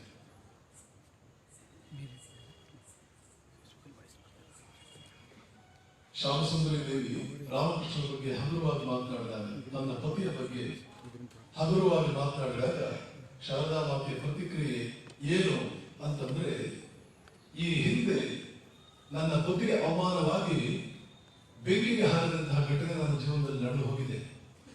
ಈಗಲೂ ಕೂಡ ಹಾಗೆ ಮಾಡಬೇಕಾಗುತ್ತೆ. ಶ್ಯಾಮಸುಂದರಿ ದೇವಿಗೆ ಈಗ ಶಾರದಾ ಮಾತೆ ಯಾರು ಅದು ಸೂಕ್ಷ್ಮವಾಗಿ ಪರಿಚಯ ಆಗುತ್ತೆ. ಈ ಹಿನ್ನೆಲೆಯಲ್ಲಿ ನಾನು ಹೇಳ್ತೇನೆ, ಇದೇ ಶಾರದಾ ಮಾತೆ ಆಗ ಹಿಂದೆ ಒಂದು ಸಲ ಒಬ್ಬ ದುಷ್ಟನ ಜೊತೆ ವ್ಯವಹರಿಸಬೇಕಾದ ಸಂದರ್ಭ. ದುರ್ಗಾ ಸಪ್ತಶತಿಯಲ್ಲಿ ಸಾಕಷ್ಟು ವಿವರಣೆ, ಹಲವಾರು ರಾಕ್ಷಸರನ್ನ ಅವಳ ಗೆಲ್ಲುವುದನ್ನು ನಾವು ನೋಡ್ತೇವೆ. ಈಗ ಈ ಸಂದರ್ಭದಲ್ಲಿ ಈ ರೀತಿಯ ಒಂದು ಅಪಾಯ ನಮ್ಮ ಮುಂದೆ ಬಂದಾಗ ಸ್ತ್ರೀಯಾದವರಿಗೆ ಯಾವ ರೀತಿ ಉಪಾಯಗಳು ಅಲ್ಲಿ ಸಿಗಬಲ್ಲವು ಅನ್ನೋದನ್ನು ತೋರಿಸಿಕೊಡ್ತಾರೆ. ದರೋಡೆಕೋರರು ಹೇಳಿದ್ದೇನು, ನಿನ್ನ ಮಗಳು ನಾನು. ಆ ಘಟನೆ ನಿಮಗೆಲ್ಲ ಗೊತ್ತಿರುತ್ತೆ. ನಮ್ಮ ಊರಿನಿಂದ ದಕ್ಷಿಣೇಶ್ವರಕ್ಕೆ ಹೊರಟಾಗ ಮಾರ್ಗ ಮಧ್ಯದಲ್ಲಿ ಒಂದು ಕಾಡಿನಲ್ಲಿ ಸಿಕ್ಕಾಕೊಂಡು ಅಲ್ಲೇ ರಾತ್ರಿ ಕಳಿಬೇಕಾದ ಸಂದರ್ಭ. ರಾತ್ರಿ ಕಳಿಬೇಕು ಅಂದ್ರೆ ಏನು, ಶಾರದಾ ಮಾತೆ ನಡ್ಕೊಂಡು ಹೋಗ್ತಾ ಇದ್ದಾಗ ಆ ಕಡೆಯಿಂದ ಒಬ್ಬ ದರೋಡೆಕೋರ ಬಂದು ಕೈನಲ್ಲಿ ಕತ್ತಿ ಹಿಡಿದಿದ್ದಾನೆ. ಸಾಕಷ್ಟು ಆ ದಾರಿಯಲ್ಲಿ ಹೋಗುವಂತಹ ಜನರನ್ನು ಕೊಲೆ ಮಾಡಿ ಆ ರಕ್ತ ಪಿಪಾಸುತನ ಅವನಲ್ಲಿ. ಅದೇ ವ್ಯಕ್ತಿ ಈಗ ಶಾರದಾ ಮಾತೆ ಎದುರುಗಡೆ ಬಂದು ನಿಂತ. ಈಗ ಸಂದರ್ಭವನ್ನು ನಿಭಾಯಿಸಬೇಕು. ಸಾಮಾನ್ಯವಾಗಿ ಇವತ್ತಿನ ದಿನಗಳಲ್ಲಿ ನಮ್ಮ ಸ್ತ್ರೀ ವರ್ಗಕ್ಕೆ ಇಂಥ ಸಂದರ್ಭ ಬೇರೆ ಬೇರೆ ರೂಪಗಳನ್ನು ಬದಲಾಯಿಸಿಕೊಂಡು ಬಂದು ನಿಲ್ತಾ ಇದೆ. ಇತ್ತೀಚಿನ ದಿನಗಳಲ್ಲಿ ಒಬ್ಬ ಕಠೋರ, ಮೌಲ್ಯಗಳಿಗೆ ಯಾವುದೇ ಆಸ್ಪದ, ಯಾವುದೇ ಸ್ಥಾನವಿಲ್ಲದಂಥ ಒಬ್ಬ ಸಾಕಷ್ಟು ಬಲಿಷ್ಠ ಶರೀರವನ್ನು ಹೊಂದಿರತಕ್ಕಂಥ ಒಬ್ಬ ಪುರುಷ ಕೆಡುಕನ್ನೇ ಮಾಡಬೇಕು ಅನ್ನೋ ಉದ್ದೇಶವನ್ನು ಮೈತುಂಬ ತುಂಬಿಕೊಂಡು ಎದುರುಗಡೆ ನಿಲ್ಲುವುದು. ನಮ್ಮ ಸ್ತ್ರೀಯರು ಆ ಸಂದರ್ಭಗಳನ್ನು ಎದುರಿಸಬೇಕಾಗಿರ್ತಕ್ಕಂಥ ಅನಿವಾರ್ಯತೆಗಳಲ್ಲಿ ಸಿಕ್ಕಿಕೊಳ್ಳುವುದು ಇವತ್ತು ಪ್ರತಿನಿತ್ಯ ನಡೀತಾ ಇರುವುದರಿಂದ ನಾನು ಈ ಘಟನೆಯನ್ನು ಒಂದು ಉದಾಹರಣೆಯಾಗಿ ತೆಗೆದುಕೊಂಡಿದ್ದೇನೆ. ಪ್ರಸ್ತುತತೆ ಬೇಕಲ್ಲ ಪ್ರತಿನಿತ್ಯದ ಜೀವನಕ್ಕೆ. ಯಾವುದಾದರೂ ಒಂದು ವಿಚಾರದ ಇದು ಸಾರ್ವಕಾಲಿಕ, ಸಾರ್ವಜನಿಕ. ಯಾವ ದೇಶವಾಗಲಿ, ಯಾವ ಸಂಸ್ಕೃತಿಯಾಗಲಿ, ಯಾವ ಊರಲ್ಲೇ ಆಗಲಿ, ಅಬಲೆಯಾದಂತಹ ಹೆಣ್ಣುಮಗಳೊಬ್ಬಳು ಇವರು ಎಷ್ಟೇ ಕೂಗಾಡಿದರೂ ಕೂಡ ಪ್ರಕೃತಿಯ ರಚನೆಯೇ ಆಗಿರೋದ್ರಿಂದ ಶಾರೀರಿಕವಾಗಿ ಒಬ್ಬ ದಾಂಡಿಗ ಎದುರುಗಡೆ ಬಂದು ನಿಂತಾಗ, ಒಬ್ಬ ದಡಿಯ ಬಂದು ಎದುರುಗಡೆ ನಿಂತಾಗ, ಬಲಿಷ್ಠ ಶರೀರಿ ಪುರುಷ ಒಬ್ಬ ನಿಂತಾಗ ಯಾವ ಸಮಾನತೆಯ ಕೂಗುಗಳು ಕೂಡ ಆವತ್ತು ನಮ್ಮನ್ನು ರಕ್ಷಿಸಲಾರವು. ಪರಿಸ್ಥಿತಿಯನ್ನು ನಿಭಾಯಿಸುವುದೇ ನಮ್ಮ ಮುಂದೆ ಇರತಕ್ಕಂಥ ಸವಾಲಾಗುತ್ತೆ ಹೊರತು ಅಲ್ಲಿ ಬೇರೆ ಇನ್ನೇನೂ ಕೂಡ ನಡೆಯಲಾರದು. ಇವತ್ತು ಅದರ ಬಗ್ಗೆ ಹಲವಾರು ಉಪಾಯಗಳನ್ನು ಕಂಡುಕೊಳ್ಳುವ ಪ್ರಯತ್ನಗಳು, ಬೇರೆ ಬೇರೆ ಚಿಂತನೆಗಳು, ಉಪಾಯಗಳು ನಡೀತಾ ಇದೆ. ಶಾರದಾದೇವಿ ಅನುಸರಿಸಿರ್ತಕ್ಕಂಥ ಮಾರ್ಗವೇನು ಅದನ್ನು ನಾನು ಈಗ ಚರ್ಚೆಗೆ ತೆಗೆದುಕೊಂಡಿದ್ದೇನೆ. ಅದನ್ನು ನಾನು ಮುಟ್ತಾ ಇದ್ದೇನೆ. ಶಾರದಾ ಮಾತೆ ಹೇಳಿದ್ದೇನು, ನಿನ್ನ ಮಗಳು ಶಾರದೆ ನಾನು. ಯಾರದು ಅಂತವ್ರು ಆ ಕಡೆಯಿಂದ ಹರವಡಕೂರಿ ಬಂದಾಗ ಶಾರದಾ ಮಾತೆ ಹೇಳಿದ್ದೇನು, ನಿನ್ನ ಮಗಳು ಶಾರದೆ ನಾನು. ದರೋಡೆಕೋರ ಕರಗಿ ಹೋದ, ಮಗಳ ಹಾಗೇನೆ ಅನ್ನಿಸ್ಬಿಟ್ಲು, ಕರ್ಕೊಂಡು ಹೋದ. ಇಡೀ ರಾತ್ರಿ ಮಗಳನ್ನು ಹೇಗೆ ಉಪಚರಿಸಬೇಕು ಹಾಗೆ ಉಪಚರಿಸಿದ. ಸಂಪೂರ್ಣವಾಗಿ ತಂದೆಯ ಹಾಗೇನೆ ನಡ್ಕೊಂಡ. ಮುಂದೆ ಅವನು ಬದುಕಿರೋವರೆಗೂ, ರಾಮಕೃಷ್ಣ ಬದುಕಿರೋವರೆಗೂ ರಾಮಕೃಷ್ಣರು ಕೂಡ ಅವನನ್ನು ಸಾಕಷ್ಟು ಗೌರವದಿಂದ ನೋಡ್ಕೊಳ್ತಿದ್ರು. ದಕ್ಷಿಣೇಶ್ವರಕ್ಕೆ ಬಂದ. ಅಲ್ಲಿ ಮಾವ ಹಳೆಯ ಹಾಗೆ ಪರಸ್ಪರ ಮಾತುಕತೆಯಲ್ಲಿ ತೊಡಗುತ್ತಾರೆ ಅಂತ ಸನ್ನಿವೇಶಗಳು ಬರ್ತಿದ್ವು. ಶಾರದಾ ಮಾತೆ ಗೆದ್ದರು. ಇದರ ವಿವರಗಳನ್ನು ನಾನು ಕೊಡೋದಿಲ್ಲ, ಏಕೆಂದ್ರೆ ನಿಮಗೆ ಗೊತ್ತಿರುತ್ತೆ. ಶಾರದಾ ಮಾತೆಯ ಆ ಮಾತಿನಲ್ಲಿ ಅವನು ಆ ರೀತಿ ಸೋಲುವುದಕ್ಕೆ ಕಾರಣವೇನು, ಹಾಗೆ ಪರಿಸ್ಥಿತಿನೇ ಯಾವ ರೀತಿಯಲ್ಲಿ ಪರಿವರ್ತಿಸೋದಕ್ಕೆ ಅವರಿಗೆ ಸಾಧ್ಯವಾಗಿತ್ತು. ಇದು ನಾನು ಅವರಿಂದ ಹೇಳ್ತಾ ಇದ್ದೇನೆ. ಹಲವು ಶಕ್ತಿಗಳು ಇವೆ, ಹಲವು ಶಕ್ತಿಗಳು ಇವೆ, ಹಲವು ಶಕ್ತಿಗಳು ಇವೆ. ಜಗತ್ತನ್ನು ಗೆದ್ದವರು ಯಾರು? ಶಂಕರಾಚಾರ್ಯ ಪ್ರಶ್ನೆ ಕೇಳ್ತಾರೆ. ಜಗತ್ತನ್ನು ಗೆದ್ದವರು ಯಾರು? ದರೋಡೆಕೋರನನ್ನು ಗೆದ್ದವರು ಯಾರು? ದರೋಡೆಕೋರನನ್ನು ಗೆದ್ದವರು ಯಾರು? ಹೇಗೆ ಗೆದ್ದರು? ಗೆದ್ದವರು ಯಾರು? ಜಗತ್ತನ್ನು ಗೆದ್ದವರು ಯಾರು? ಆಚಾರ್ಯರು ಪ್ರಶ್ನೆ ಕೇಳ್ತಾರೆ ಶಂಕರಾಚಾರ್ಯ. ಮತ್ತೆ ಅವರೇ ಉತ್ತರ ಕೊಡ್ತಾರೆ. ಜಿತಂ ಜಗತ್ತೇನ, ಜಗತ್ತನ್ನು ಗೆದ್ದವರು ಯಾರು? ಮಾನವೀಯೇನ.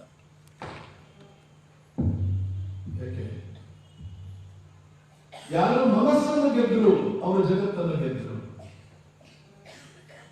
ವಿಚಾರ ಮಾಡಿ. ಇದಕ್ಕೆ ಅರ್ಥವೇ ಇರುವ ಇಂಥ ಘಟನಾವಳಿಗಳಿಗೆ.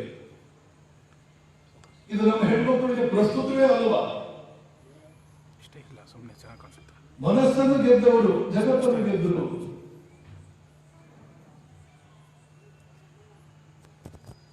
ಶಾರದಾ ಮಾತೆ ತನ್ನ ಮನಸ್ಸನ್ನು ಗೆದ್ದಿದ್ದಳು, ಅವಳು ದರೋಡೆಕೋರನನ್ನು ಗೆದ್ದಳು.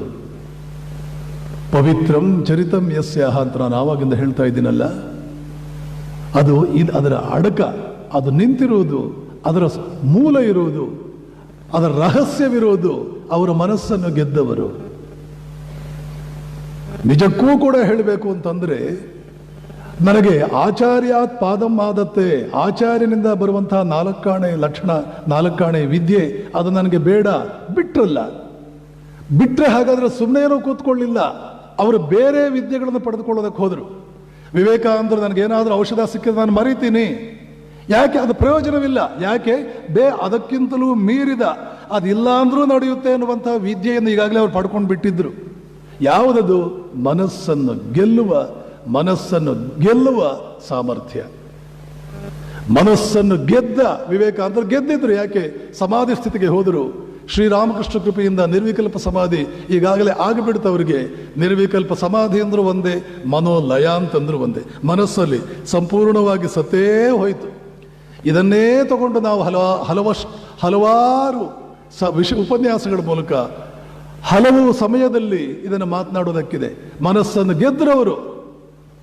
ಒಳಗಡೆ ಹಲವು ಪ್ರಜ್ಞೆಗಳಿದೆ, ಹಲವಾರು ರೀತಿಯ ಸುಪ್ತ ಪ್ರಜ್ಞೆ ಅಂತ ಒಂದಿದೆ, ಈಗೊಂದು ಪ್ರಜ್ಞೆ ಇದೆ, ಸುಪ್ತ ಪ್ರಜ್ಞೆ ಅಂತಿದೆ, ಇಂದ್ರಿಯಾತೀತ ಪ್ರಜ್ಞೆ ಅಂತ ಒಂದಿದೆ ನಮ್ಮ ಒಳಗಡೆ ವ್ಯಕ್ತಿಯಲ್ಲಿ. ಯಾವಾಗ ನಮ್ಮ ಮನಸ್ಸು ಒಳಕ್ಕೆ ಹರಿಯುತ್ತದೆ, ಧ್ಯಾನಸ್ಥನಾಗ್ತಾನೆ ಮನುಷ್ಯ, ಸಮಾಧಿಸ್ಥನಾಗ್ತಾನೆ, ಆಗ ಸುಪ್ತ ಪ್ರಜ್ಞೆ ಇನ್ನೂ ಹಲವು ಪ್ರಜ್ಞಾ ಸ್ಥಿತಿಗಳಲ್ಲಿ ಹುದುಗಿರ್ತಕ್ಕಂಥ ಎಲ್ಲ ಸಂಸ್ಕಾರದ ಬೀಜಗಳು ಸಂಪೂರ್ಣವಾಗಿ ದಗ್ಧವಾಗಿ ಸಂಸ್ಕಾರ ರಹಿತ ಮನುಷ್ಯನಾಗಿ ಆ ಸ್ಥಿತಿಯನ್ನೇ ಸಮಾಧಿ, ನಿರ್ವಿಕಲ್ಪ ಸಮಾಧಿ ಅಂತ ಕರೆಯುವಂತಹದ್ದು. ವಿವೇಕಾನಂದರು ಅದನ್ನು ಪಡ್ಕೊಂಡಿದ್ದುದರಿಂದ ಈ ಎಲ್ಲ ಶಿಕ್ಷಣ, ಏನೇನು ಜ್ಞಾನ ನಾನು ಪಡ್ಕೊಂಡೆ, ಇದು ಯಾವುದು ಕೂಡ ನನಗೆ ಬೇಡವಾಗಿದೆ ಅನ್ನುವಂತಹ ಒಂದು ನಿರ್ಧಾರಕ್ಕೆ ಬರೋದಕ್ಕೆ ಅದೇ ಕಾರಣ. ಶಾರದಾ ಮಾತೆ ಸಣ್ಣ ವಯಸ್ಸಿನಿಂದಲೂ ಈಗಿನವರೆಗೂ ಅವರ ಮನೆಯಲ್ಲೇ ಇದ್ದಂತಹ ವಾತಾವರಣ ಪರಮ ಪರಿಶುದ್ಧವಾದ ರೀತಿಯಲ್ಲಿ ತಮ್ಮ ಮನಸ್ಸನ್ನು ಕಾಯ್ದುಕೊಳ್ಳುವಂತಹ ಅದ್ಭುತವಾದಂತಹ ಒಂದು ತರಬೇತು. ಕಾಯ ವಾಚ ಮನಸ, ಮನುಷ್ಯನಾದವನ ಪಾಪವನ್ನು ಮಾಡಬಾರದು. ಕಾಯ ವಾಚ ಮನಸ, ಮನುಷ್ಯನಾದವನ ಪಾಪವನ್ನು ಮಾಡಬಾರದು. ಸಾಮಾನ್ಯರ ಮನೆಗಳಲ್ಲೂ ಕೂಡ ನಾವು ಕೇಳುವಂತಹ ವಿಚಾರಗಳು ಇವು, ಆದರೆ ಅವುಗಳ ಮಹತ್ವ ನಮಗೆ ಗೊತ್ತಾಗೋದಿಲ್ಲ. ಕಾಯ ವಾಚ ಮನಸ, ಮನಸ್ಸಿನಲ್ಲಿ ಅಶುದ್ಧ ಭಾವನೆಗಳು, ಅಪವಿತ್ರವಾದ ಭಾವನೆಗಳು ಅಪ್ಪಿಯ ತಪ್ಪಿಯೂ ಕೂಡ ನಾವು ಅಲ್ಲಿ ಸುಳಿಯಬಾರದು. ಯಾಕೆ ಸುಳಿಯಬಾರದು? ಕಾರಣ ಇಷ್ಟೇ, ಯಾವುದೋ ಒಂದು ಮಹಾನ್ ಶಕ್ತಿಯನ್ನ ತುಂಬಿಕೊಂಡಿರ್ತಕ್ಕಂಥ ಕೊಡ ತೂತು ಬಿದ್ದರೆ ಯಾವ ನಷ್ಟವೋ ಇದಕ್ಕೂ ಕೂಡ ಅಷ್ಟೇ ನಷ್ಟ. ಹೀಗಾಗಿ ಶಾರದಾ ಮಾತೆ ಆ ಒಂದು ವಾಕ್ಯದಲ್ಲಿ ಮಹಿಷಾಸುರ ಮರ್ದಿನಿ, ಅದೇ ವಾಕ್ಯದಲ್ಲಿ ಶುಂಭ ನಿಶುಂಭರನ್ನ ಸಂಪೂರ್ಣವಾಗಿ ಮೆಟ್ಟಿ ನಿಂತವಳು, ಅದೇ ಒಂದು ವಾಕ್ಯದಲ್ಲಿ ರಕ್ತಬೀಜಾಸುರನನ್ನು ಮೆಟ್ಟಿ ನಿಂತವಳು, ಅದೇ ವಾಕ್ಯದಲ್ಲಿ ಚಂಡಮುಂಡಾಸುರನನ್ನು ಮೆಟ್ಟಿ ನಿಂತಹ ಆ ಅದ್ಭುತವಾದ ದುರ್ಗಾ ಮಹಾತ್ಮೆಯಲ್ಲಿ ನಾವು ದುರ್ಗೆಯ ಮಹಾತ್ಮೆಯನ್ನು ನಾವೇನು ಕಾಣ್ತೇವೆ, ಆ ಮಹಾತ್ಮೆಯನ್ನು ಸರಳವಾಗಿ ಒಂದು ವಾಕ್ಯದಲ್ಲಿ ಶಾರದಾ ಮಾತೆ ಇದನ್ನು ತೋರಿಸಿಕೊಟ್ರು. ಜೀವನದ ಉದ್ದಕ್ಕೂ ಶಾರದಾ ಮಾತೆ ಇದು ತೋರಿಸುವುದನ್ನು ನಾವಿದನ್ನು ನೋಡ್ತೇವೆ. ಸಹಜವಾಗಿ ಸರಳವಾಗಿ ಯಾವುದೇ ಸ್ತ್ರೀಗೆ ಇರತಕ್ಕಂಥ ಸಾಮರ್ಥ್ಯ ಇದೆ. ಮತ್ತು ಸ್ತ್ರೀಯನ್ನು ನಾವು ಪಾವಿತ್ರ್ಯದ ಮೂರ್ತಿ ಅಂತ ಪರಿಗಣಿಸಿರ್ತಕ್ಕಂಥದ್ದು ಆ ಕಾರಣಕ್ಕೆ.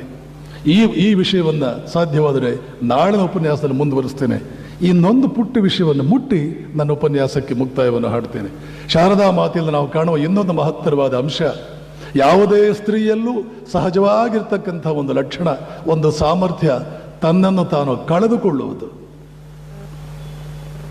ಇದು ಒಂದು ಮಹಾನ್ ಗುಣ, ಇದೊಂದು ಮಹಾನ್ ಗುಣ, ಮಹಾನ್ ಲಕ್ಷಣ ಅಂತ ನಾನು ಯಾಕೆ ಹೇಳ್ತೇನೆ ಅಂತಂದ್ರೆ, ಇದು ಒಂದು ತಪಸ್ಸು. ಗೃಹಸ್ಥರಿಗೆ ಒಂದು ರೀತಿಯ ತಪಸ್ಸು, ಸನ್ಯಾಸಿಗಳಿಗೆ ಒಂದು ರೀತಿಯ ತಪಸ್ಸು, ಬ್ರಹ್ಮಚರ್ಯ ಆಶ್ರಮದವರಿಗೆ ಒಂದು ರೀತಿಯ ತಪಸ್ಸು, ವಾನಪ್ರಸ್ಥಾಶ್ರಮಗಳಿಗೆ ಒಂದು ರೀತಿಯ ತಪಸ್ಸು. ಯಾಕೆ ಅಂದ್ರೆ ನಾಲ್ಕು ಮತ್ತೆ ಹೇಳಬೇಕು ಅಂದ್ರೆ ಪೂರಕಗಳು. ಇದೆಲ್ಲವೂ ನಮ್ಮ ಸಂಸ್ಕೃತಿ ನಮಗೆ ಕೊಟ್ಟಿರ್ತಕ್ಕಂಥ ಅದ್ಭುತವಾದ ಬಳುವಳಿಗಳು. ಗೃಹಸ್ಥರಿಗೆ ಇರ್ತಕ್ಕಂತಹ ತಪಸ್ಸಿನ ರೂಪ ಯಾವುದು? ಜೀವನವೇ ತಪಸ್ಸು. ಅವರ ತಪಸ್ಸಿಗೆ ಪ್ರತ್ಯೇಕವಾಗಿ ಹೋಗಬೇಕಾದ ಅವಶ್ಯಕತೆ ಇಲ್ಲ. ಮಹಾಭಾರತದಲ್ಲಿ ಬರುವ ಗೃಹಿಣಿಯ ನಿದರ್ಶನದ ಮೂಲಕ ಮಹಾಭಾರತ ಸ್ಪಷ್ಟವಾಗಿ ನಮಗೆ ತಿಳಿಸ್ಕೊಡುತ್ತೆ. ಗೃಹಿಣಿಯಾದವಳು ಕೇವಲ ತನ್ನ ಗೃಹ ಕೃತ್ಯದ ಕೆಲಸಗಳ ಮೂಲಕವೇ ತಪಸ್ವಿನಿಯಾಗಬಲ್ಲಳು. ಅದನ್ನೇ ಶಾರದಾ ಮಾತೆ ಈಗ ಎತ್ತಿ ಹಿಡಿಯುತ್ತಾರೆ, ಮತ್ತೊಮ್ಮೆ ಎತ್ತಿ ಹಿಡಿತಾರೆ. ಕೇವಲ ಗೃಹ ಕೃತ್ಯಗಳ ಮೂಲಕವೇ ಒಬ್ಬಳು ಗೃಹಿಣಿ ತಪಸ್ವಿನಿಯಾಗಬಲ್ಲಳು. ಶಾರದಾ ಮಾತೆ ನಮಗೆ ತೋರಿಸ್ಕೊಡುವಂತಹದ್ದು ಯಾವ ರೀತಿಯಲ್ಲಿ ಅಂತಂದ್ರೆ, ಎಲ್ಲೆಲ್ಲೋ ತನ್ನನ್ನು ತಾನು ಕಳ್ಕೊಳ್ಳೋದು. ಯಾಕೆ ಕಳ್ಕೊಳ್ಳೋದ್ರಲ್ಲಿ ಒಂದು ಆನಂದ ಇದೆ ಅಂತ ಜಗತ್ತಿಗೆ ತಿಳಿಸ್ಕೊಡೋದು. ಎರಡು ಸಂದರ್ಭಗಳನ್ನು ನಾವು ನಮ್ಮನ್ನು ಕಳ್ಕೊಳ್ತೇವೆ.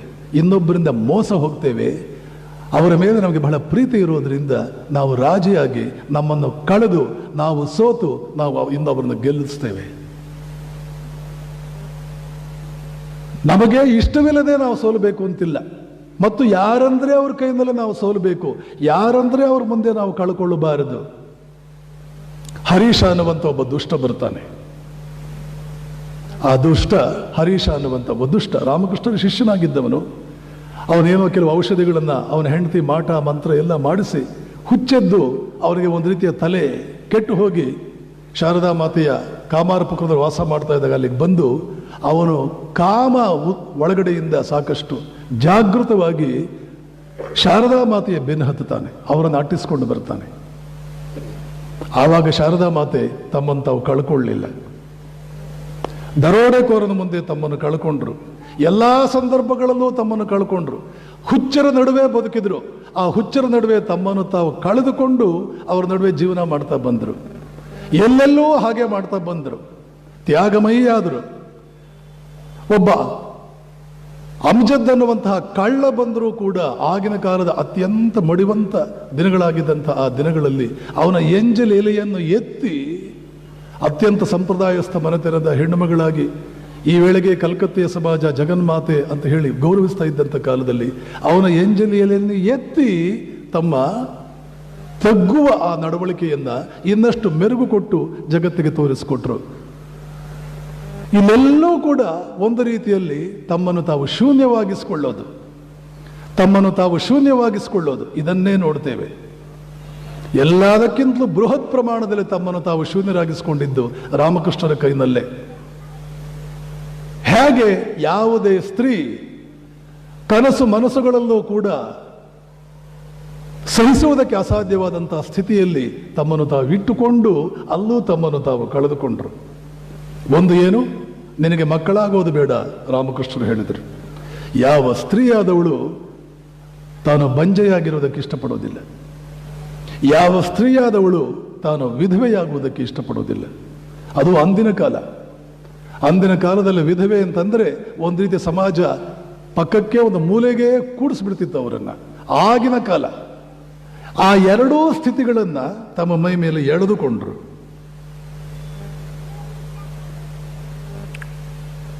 ಹಲವು ಸಂದರ್ಭಗಳಲ್ಲಿ ತಮಗೆ ಮಕ್ಕಳಾಗಬೇಕು ಅನ್ನೋದನ್ನು ವ್ಯಕ್ತಪಡಿಸಿದರು. ರಾಮಕೃಷ್ಣರು ಬೇಡ ಅಂತಂದ್ರೆ ಅದನ್ನ ಒಪ್ಪಿಕೊಂಡ್ರು. ವೈಧವ್ಯ 33 ವರ್ಷಗಳ ಕಾಲ ವೈಧವ್ಯದಲ್ಲಿ ಬಳಲಿದ್ರು. ಜೀವನದ ಅರ್ಧ ಭಾಗವನ್ನ 33ನೇ ವಯಸ್ಸಿನಿಂದ 66ನೇ ವಯಸ್ಸಿನವರೆಗೆ ವೈಧವ್ಯದಲ್ಲಿ ಬಳಲಿದ್ರು, ಮೈ ಮೇಲೆ ಎಳೆದುಕೊಂಡ್ರು. ಯಾವ ಸ್ತ್ರೀ ಇದನ್ನು ಇಷ್ಟಪಡೋದಿಲ್ಲ. ಶಾರದಾ ಮಾತೆ ಇಷ್ಟಪಟ್ಟರು. ಯಾಕೆ? ಕಷ್ಟ ಅನ್ನುವಂಥದ್ದು ಕೂಡ ಸುಖದ ಇನ್ನೊಂದು ರೂಪ. ಕೆಲವು ಸಂದರ್ಭಗಳಲ್ಲಿ ಸುಖ ಅಂದ್ರೆ ಏನು ನಿಜಕ್ಕೂ ಹೇಳಬೇಕು ಅಂದ್ರೆ ತ್ಯಾಗಾತ್ ಶಾಂತಿ ಅನಂತರಂ ಅಂತ ಕೃಷ್ಣ ಭಗವದ್ಗೀತೆಯಲ್ಲಿ ಹೇಳ್ತಾರೆ. ಅರ್ಜುನ, ಕೆಲವು ಸಂದರ್ಭಗಳಲ್ಲಿ ತ್ಯಾಗ ಅರ್ಥಾತ್ ನಾವು ಕಳೆದುಕೊಳ್ಳುವುದು ಪಡೆದುಕೊಳ್ಳುವುದರ 1000 ಪಟ್ಟು ನಮಗೆ ಮನಸ್ಸಿಗೆ ಸಂತೋಷವನ್ನು ಕೊಡುತ್ತದೆ. ಎಲ್ಲ ಸೂಕ್ಷ್ಮಗಳು. ದಿವ್ಯತ್ರಯರು ಬಂದಿದ್ದೇ ಈ ಕಾರಣಕ್ಕೆ. ಉಪನಿಷತ್ತುಗಳಿವೆ, ತತ್ವಗಳನ್ನು ಕೊಡುವುದಕ್ಕೆ ಬಂದಿದ್ದಲ್ಲ ಅವರು. ವೇದಗಳು ಇವೆ, ಉಪನಿಷತ್ತುಗಳಿವೆ. ನಿಜಕ್ಕೂ ಕೂಡ ಈ ತತ್ವಗಳನ್ನು ಪಾಲಿಸುವುದಕ್ಕೆ ಸಾಧ್ಯವೇ? ಪಾಲಿಸಿ ನಾವು ಬದುಕುವುದಕ್ಕೆ ಸಾಧ್ಯವೇ? ಅಂಥ ಬದುಕು ನಡೆಸಿ ಸಮಾಜದಲ್ಲಿ ಒಂದು ಸ್ಥಾನ ನಮಗೆ ಸಿಗಬಲ್ಲದೆ, ಒಂದು ಮಹತ್ವ ಸಿಗಬಲ್ಲದೆ ಜೀವನ ಸಾರ್ಥಕವಾದೀತೆ. ಪ್ರಪಂಚಕ್ಕೆ ಎಷ್ಟೇ ತತ್ವಗಳನ್ನು ಕೊಟ್ಟರೆ ಪ್ರಯೋಜನವಿಲ್ಲ. ತತ್ವಗಳನ್ನು ಬದುಕಿದ ವ್ಯಕ್ತಿ ಯಾವ ಮಟ್ಟಕ್ಕೆ ಏರಿದಾನೆ ಎನ್ನುವಂತಹದ್ದು ಬೇಕಾಗುತ್ತೆ. ತತ್ವಗಳನ್ನು ಕೊಟ್ಟರೆ ಸಾಲದು, ತತ್ವಗಳನ್ನು ಬದುಕಬಹುದು. ಬದುಕಿದ ವ್ಯಕ್ತಿಗೆ ಇಷ್ಟು ಮಹತ್ವ ಬರುತ್ತದೆ ಅನ್ನೋದನ್ನು ಸಾಬೀತುಪಡಿಸಬೇಕಾಗುತ್ತೆ. ಅವತಾರ ಪುರುಷನ ಏಕಮೇವ ಉದ್ದೇಶ, ಅದು ರಾಮನಿರಲಿ ರಾಮಕೃಷ್ಣರಿರಲಿ, ಏಕಮೇವ ಉದ್ದೇಶ ಮಹಾನ್ ತತ್ವಗಳನ್ನು ಬದುಕುವುದರಿಂದ ನಾವು ಮಹತ್ವವನ್ನು ಪಡ್ಕೊಳ್ತೀವಿ ಹೊರತು ಕಳ್ಕೊಂಡಿದ್ದಲ್ಲ. ಅಪ್ಪಿತಪ್ಪಿ ಏನಾದರೂ ಕಳೆದುಕೊಂಡ್ರೆ ಅದು ಲೆಕ್ಕವಿಲ್ಲದಷ್ಟು, ಅದರ 1000 ಪಟ್ಟು ಏನೇನೋ ನಮಗೆ ಬರುವುದೇ ಇರುತ್ತೆ. ಅರ್ಥಪೂರ್ಣವಾದ ರೀತಿಯಲ್ಲಿ ಕಳ್ಕೊಳ್ಳೋದು ಬಹಳಷ್ಟನ್ನು ಪಡೆದುಕೊಳ್ಳುವುದಕ್ಕಿರ್ತಕ್ಕಂಥ ಏಕಮೇವ ಮಾರ್ಗ. ನಮ್ಮ ಪ್ರಯತ್ನದಿಂದಲೋ ಸನ್ನಿವೇಶದ ಸಾಮರ್ಥ್ಯದಿಂದಲೋ ನಾವು ಏನು ಪಡ್ಕೊಳ್ಳಬಹುದು, ಅದರ 1000 ಪಟ್ಟು ನಮಗೆ ಬೇಕಾಗಿದೆಯೋ, ಸನ್ನಿವೇಶದ ಸಾಮರ್ಥ್ಯದಿಂದಲೋ ವೈಯಕ್ತಿಕವಾಗಿ ನಮ್ಮದೇ ಸಾಮರ್ಥ್ಯದಿಂದಲೋ ನಾವು ಏನೋ ಪಡ್ಕೊಳ್ಳೋದಕ್ಕೆ ಹೊರಟಿದ್ದೇವೆ, ಸಿಗೋದಿದೆ. ಆದರೆ ಅದರ 1000 ಪಟ್ಟು ಬಂದಿದ್ರೆ ಚೆನ್ನಾಗಿರ್ತಿತ್ತು. ಹಾಗಾದರೆ ಅದನ್ನು ತ್ಯಾಗ ಮಾಡು. ಅದರ 1000 ಪಟ್ಟು ಪಡೆದುಕೊಳ್ಳುವುದಕ್ಕೆ ಭಾಜನನಾಗು. ಕಷ್ಟಗಳು ದುಃಖಗಳು ಬೇರೆ ಬೇರೆ. ಶಾರದಾ ಮಾತೆ ತಿಳಿಸ್ಕೊಟ್ಟಿದ್ದು ಕಷ್ಟಗಳು ಬೇರೆ, ದುಃಖಗಳು ಬೇರೆ. ದುಃಖವಿರಬಾರದ ಮನುಷ್ಯನಿಗೆ ಬೇಕಾದಷ್ಟು ಕಷ್ಟಗಳಿರಬಹುದು. ಅದಕ್ಕೋಸ್ಕರವೇ ಮಹಾಭಾರತದಲ್ಲಿ ಒಂದು ಘಟನೆ ಇದೆ, ಅದು ಹೇಳಿ ನಾನು ಮಾತು ಮುಗಿಸ್ತೇನೆ. ಹಸ್ತಿನಾಪುರಕ್ಕೆ ಕೃಷ್ಣನ ಕೊನೆಯ ವಿಸಿಟ್, ಸಂದರ್ಶನ. ಅವನೊಬ್ಬನಿಗೆ ಮಾತ್ರ ಗೊತ್ತು, ಇದೇ ನಾನು ಹಸ್ತಿನಾಪುರಕ್ಕೆ ಕೊಡ್ತಾ ಇರತಕ್ಕಂಥ ಕೊನೆಯ ಭೇಟಿ. ಆದ್ದರಿಂದ ಮಾಮೂಲಿ ಊರಿನ ಮಹಾದ್ವಾರದವರೆಗೆ ಪಾಂಡವರು, ಕುಂತಿ, ದ್ರೌಪದಿ ಎಲ್ಲರೂ ಬಂದು ಕೃಷ್ಣನ ಬೀಳ್ಕೊಡುದು. ಅವನಲ್ಲಿ ರಥ ಹತ್ತಾನೆ, ದ್ವಾರಕೆ ಕಡೆಗೆ ಹೋಗ್ತಾನೆ, ಇವರು ಅರಮನೆ ಕಡೆಗೆ ಹೋಗ್ತಾರೆ. ಇದು ಮೊದಲಿಂದ ನಡೆದುಕೊಂಡು ಬರ್ತಾ ಇದ್ದಂಥ ಸಂಪ್ರದಾಯ. ಇವತ್ತು ಕೂಡ ರಥದವರೆಗೆ ಎಲ್ಲರೂ ಕೂಡ ಬಂದಿದ್ದಾರೆ, ನಡ್ಕೊಂಡು ಬಂದಿದ್ದಾರೆ. ಕೃಷ್ಣನಿಗೆ ಗೊತ್ತು ಇದು ನನ್ನ ಕೊನೆಯ ಭೇಟಿ. ಆದ್ದರಿಂದ ಒಬ್ಬೊಬ್ಬರು ಹತ್ತಿರವೂ ಹೋಗಿ ವಿಶೇಷವಾದ ಕಾಳಜಿ ವಹಿಸಿ ಕೆನ್ನೆ ಸವರಿ, ತಲೆ ಸವರಿ, ಮಾತಾಡಿಸಿ, ಏನು ಸರಿಯಾಗಿ ಊಟ ಮಾಡ್ತಾ ಇಲ್ವಾ, ಚೆನ್ನಾಗಿ ಊಟ ಮಾಡು ಅಂತ ಹೇಳಿ, ಹೀಗೆ ವೈಯಕ್ತಿಕವಾದ ವಿಚಾರಣೆಗಳನ್ನು ಮಾಡಿ ವಿಶೇಷವಾದ ಪ್ರೀತಿ ತೋರಿಸಿ ಒಬ್ಬೊಬ್ಬರ ಹತ್ರ ಹೋಗ್ತಾ ಇದ್ದ. ಯಾಕೆ ಇನ್ನು ಮುಂದೆ ಬರಲ್ಲ ಈ ಕಡೆ ಅವನು. ಕುಂತಿ ಹತ್ರ ಬರ್ತಾನೆ, ಬಂದು ನಿಂತ್ಕೊಳ್ತಾನೆ. ಅತ್ತೆಯ ಜೀವನದಲ್ಲಿ ನಡೆದ ಸೋದರತ್ತೆ, ಆ ಘಟನಾವಳಿಗಳೆಲ್ಲ ಒಂದು ಸನ್ನಿವೇಶ, ಒಂದು ಪನೋರಮಿಕ್ ವ್ಯೂ ಅವನ ಕಣ್ಣು ಮುಂದೆ ಹಾದು ಬರುತ್ತೆ. ಚಕ್ರವರ್ತಿಯ ಮಗಳಾಗಿ, ಚಕ್ರವರ್ತಿಯ ಹೆಂಡತಿಯಾಗಿ, ಚಕ್ರವರ್ತಿಗಳಂತ ಮಕ್ಕಳನ್ನು ಹೆತ್ತು ಎಷ್ಟು ಕಷ್ಟಪಟ್ಲಪ್ಪ ನನ್ನ ಅತ್ತೆ. ಇದೆಲ್ಲ ಒಂದು ಕ್ಷಣ ಬಂದು ಕೊನೆಗೆ ಹೇಳ್ತಾನೆ, ಅತ್ತೆ ಏನಾದರೂ ವರ ಬೇಕಿದ್ರೆ ಕೇಳು, ಏನಾದರೂ ವರ ಬೇಕಿದ್ರೆ ಕೇಳು. ತೆಲುಗಿನಲ್ಲಿ ಒಂದು ಮಾತಿದೆ, ಬುದ್ಧಿರಾದು ಪೆದ್ದಲ ಸುದ್ದಿ ವಿನುಕ. ಮಹಾತ್ಮರ ಜೀವನಗಳನ್ನು ನಾವು ತಿಳ್ಕೊಳ್ಳದೆ ಬುದ್ಧಿ ಬರುವುದಿಲ್ಲ. ಅದಕ್ಕೋಸ್ಕರ ಇಂಥ ಮಹಾತ್ಮರ ವಿಚಾರಗಳನ್ನು ಕೇಳಬೇಕು. ನಾವು ಒಂದು ವಾಕ್ಯ ನಿಮಗೆ ಹೇಳಿದರೆ 100 ವಾಕ್ಯಗಳಷ್ಟು ಅದನ್ನು ಮೆಲುಕು ಹಾಕಬೇಕು. ಅದರ ಹಿನ್ನೆಲೆ ಮುನ್ನೆಲೆಗಳನ್ನೆಲ್ಲ ನೋಡಬೇಕು, ಮಂಥನ ಮಾಡಬೇಕು, ಒಳಗಡೆ ಗಿರಿಗುಣಿ ಚೆನ್ನಾಗಿ ತಿರುಗಬೇಕು. ಈ ಮಾತು ಬಂತಲ್ಲ, ದುಃಖ ಬೇರೆ ಕಷ್ಟ ಬೇರೆ ಅಂದ್ರಲ್ಲ, ಸಾಮರಸ್ಯ ಅಂದ್ರಲ್ಲ, ಪುರುಷ ಸ್ತ್ರೀ ಪೂರಕ ಅಂದ್ರಲ್ಲ, ಸಮಾಜದ ವರ್ಗಗಳೆಲ್ಲ ಪೂರಕ ಅಂದ್ರಲ್ಲ. ಬೇರೆ ಇದೆಯಲ್ಲ ಇವತ್ತು ನಾವು ಕೇಳೋ ವಿಚಾರಗಳು. ಏನಿದು? ಹಾಗೆ ಮನನ ಮಾಡಿದಾಗ ಮಾತ್ರವೇ ದಿವ್ಯತ್ರಯರ ಮಹಿಮೆ ಏನು ಅಂತ ಗೊತ್ತಾಗೋದು, ಭಾರತೀಯ ಸಂಸ್ಕೃತಿಯ ಮಹಿಮೆ ಏನು ಅಂತ ಗೊತ್ತಾಗೋದು. ಅತ್ತೆ ಏನು ವರ ಬೇಕು, ನೀವಾರು ಊಹಿಸಲಾರ್ರಿ ಅಂತ ವರವನ್ನು ಕುಂತಿ ಕೇಳಿದ್ಲು. ಮಹಾಭಾರತದ ಹಲವಾರು ರತ್ನದಂತಹ ಶ್ಲೋಕಗಳಲ್ಲಿ ಇದು ಒಂದು ಶ್ಲೋಕ. ವಿಪದ ಸಂತು ನ ಶಶ್ವತ್ ತತ್ರ ತತ್ರ ಜಗದ್ಗುರು ಭವತೋ ದರ್ಶನಂ ಯಸ್ಯಾತ್ ಅಪುದರ್ಭವ ದರ್ಶನಂ. ಧೀರೆ ಅವಳು, ವಿವೇಕಾನಂದರ ಸ್ತ್ರೀ ರೂಪವೇ ಇವಳು. ವಯಸ್ಸಾದ ಕುಂತಿ ಕೇಳ್ತಾ ಇದ್ದಾಳೆ, ಕೃಷ್ಣ ನನಗೆ ಯಾವ ವರವ ಬೇಡ, ಕೊಡೋದಾದ್ರೆ ಇದೊಂದು ವರವನ್ನು ಕೊಡು, ಹೆಜ್ಜೆ ಹೆಜ್ಜೆಗೂ ನನಗೆ ವಿಪತ್ತುಗಳು ಬರುವಂತಹ ಒಂದು ವರವನ್ನು ಕೊಡು. ಈ ಮಾತುಗಳನ್ನು ಕೇಳುವುದಕ್ಕೆ ಪ್ರವಚನಗಳು ಬರಬೇಕು. ಕೇವಲ ಮೃದುವಾದ ಸಂಗೀತಗಳು, ವಿವೇಕಾನಂದರು ಹೇಳ್ತಿದ್ರು, ಕೇವಲ ಮೃದುವಾದ ಸಂಗೀತಗಳು, ಗಿಳಿ ಮಾತುಗಳು, ಮೃದುವಾದ ಮಾತುಗಳು, ಕೇವಲ ಮೃದುತ್ವವನ್ನೇ ಆರಾಧಿಸಿದ್ದು, ಸೌಂದರ್ಯವನ್ನೇ ಆರಾಧಿಸಿ ಕೇವಲ ಮೃದುವಾದ ಮಾತುಗಳು, ಇದನ್ನೇ ಕೇಳಿ ಸ್ವಲ್ಪ ಹೆಚ್ಚು ಕಡಿಮೆ ಇಡೀ ದೇಶ ಹೆಂಗೆಳೆಯರ ದೇಶವಾಗಿ ಬಿಟ್ಟಿದೆ. ದಿ ಕಂಟ್ರಿ ಹ್ಯಾಸ್ ವೆಲ್ ನೈ ಬಿಕಮ್ ಎ ಕಂಟ್ರಿ ಆಫ್ ನಿಂಕಂಪೂಪ್ಸ್. ನಪುಂಸಕರ ದೇಶ ಆಗಿಬಿಟ್ಟಿದೆ. ಮೃದುವಾದ ಮಾತುಗಳು, ಗಿಳಿ ಮಾತುಗಳು, ಮೃದುವಾದ ಸಂಗೀತಗಳು, ಕೋಮಲವಾದ ಮಾತುಗಳು, ಕೋಮಲವಾದ ವಿಚಾರಗಳು. ಮೃತ್ಯುವನ್ನು ಪ್ರೀತಿಸು. ವರ್ಷಿಪ್ ದಿ ಟೆರಿಬಲ್ ಹೇಳ್ತಾರೆ ವಿವೇಕಾನಂದರು. ವರ್ಷಿಪ್ ದಿ ಟೆರಿಬಲ್, ಭಯಾನಕವಾದನ್ನು ಆರಾಧಿಸು. ಮೃತ್ಯುವನ್ನು ಆರಾಧಿಸು, ಮೃತ್ಯುವನ್ನು ಆಲಂಗಿಸು, ಮೃತ್ಯುವಿನ ಬಗ್ಗೆ ಧ್ಯಾನ ಮಾಡು. ದಿನ ಸ್ಮಶಾನಕ್ಕೆ ಹೋಗಿ ಬಾ ಒಂದು ಸಲ. ಇಲ್ಲದೆ ಹೋದರೆ ನಿನ್ನ ಒಳಗಡೆ ಇರುವ ಹೇಡಿ ಅವನು ಸಾಯುವುದಿಲ್ಲ. ಇರುವೆಗೂ ಹೆದರ್ಕೊಳ್ಳುವಂಥ ಆ ದುಸ್ಥಿತಿಯಿಂದ ನೀನು ಪಾರಾಗುವುದಿಲ್ಲ. ಇವತ್ತು ಭಾರತೀಯರಿಗೆ ಬಂದಿರೋ ದುಸ್ಥಿತಿ ಇದು. ಕೃಷ್ಣ ಹೆಜ್ಜೆ ಹೆಜ್ಜೆಗೂ ಕಷ್ಟಗಳನ್ನು ಕೊಡು. ಶಾರದಾ ಮಾತೆ ಕೇಳಲಿಲ್ಲ, ಆದರೆ ಮೈ ಮೇಲೆ ಎಳೆದುಕೊಂಡ್ರು. ನನಗೆ ಮಗು ಬೇಕು, ಒಬ್ಬ ಮಗ ಬೇಕು. ರಾಮಕೃಷ್ಣರು ತೀರಿಕೊಂಡ ಪ್ರಾರಂಭದಲ್ಲಿ ಇಷ್ಟು ದಿನ ಆನಂದವಾಗಿದ್ದರು. ಒಬ್ಬ ಮಗನೂ ಇಲ್ಲ ನನಗೆ, ನಾನು ಯಾರಿಗೋಸ್ಕರ ಬದುಕಬೇಕು? ಇಷ್ಟು ದಿನ ಅವರಿಗೋಸ್ಕರ ಬದುಕಿದ್ದೆ.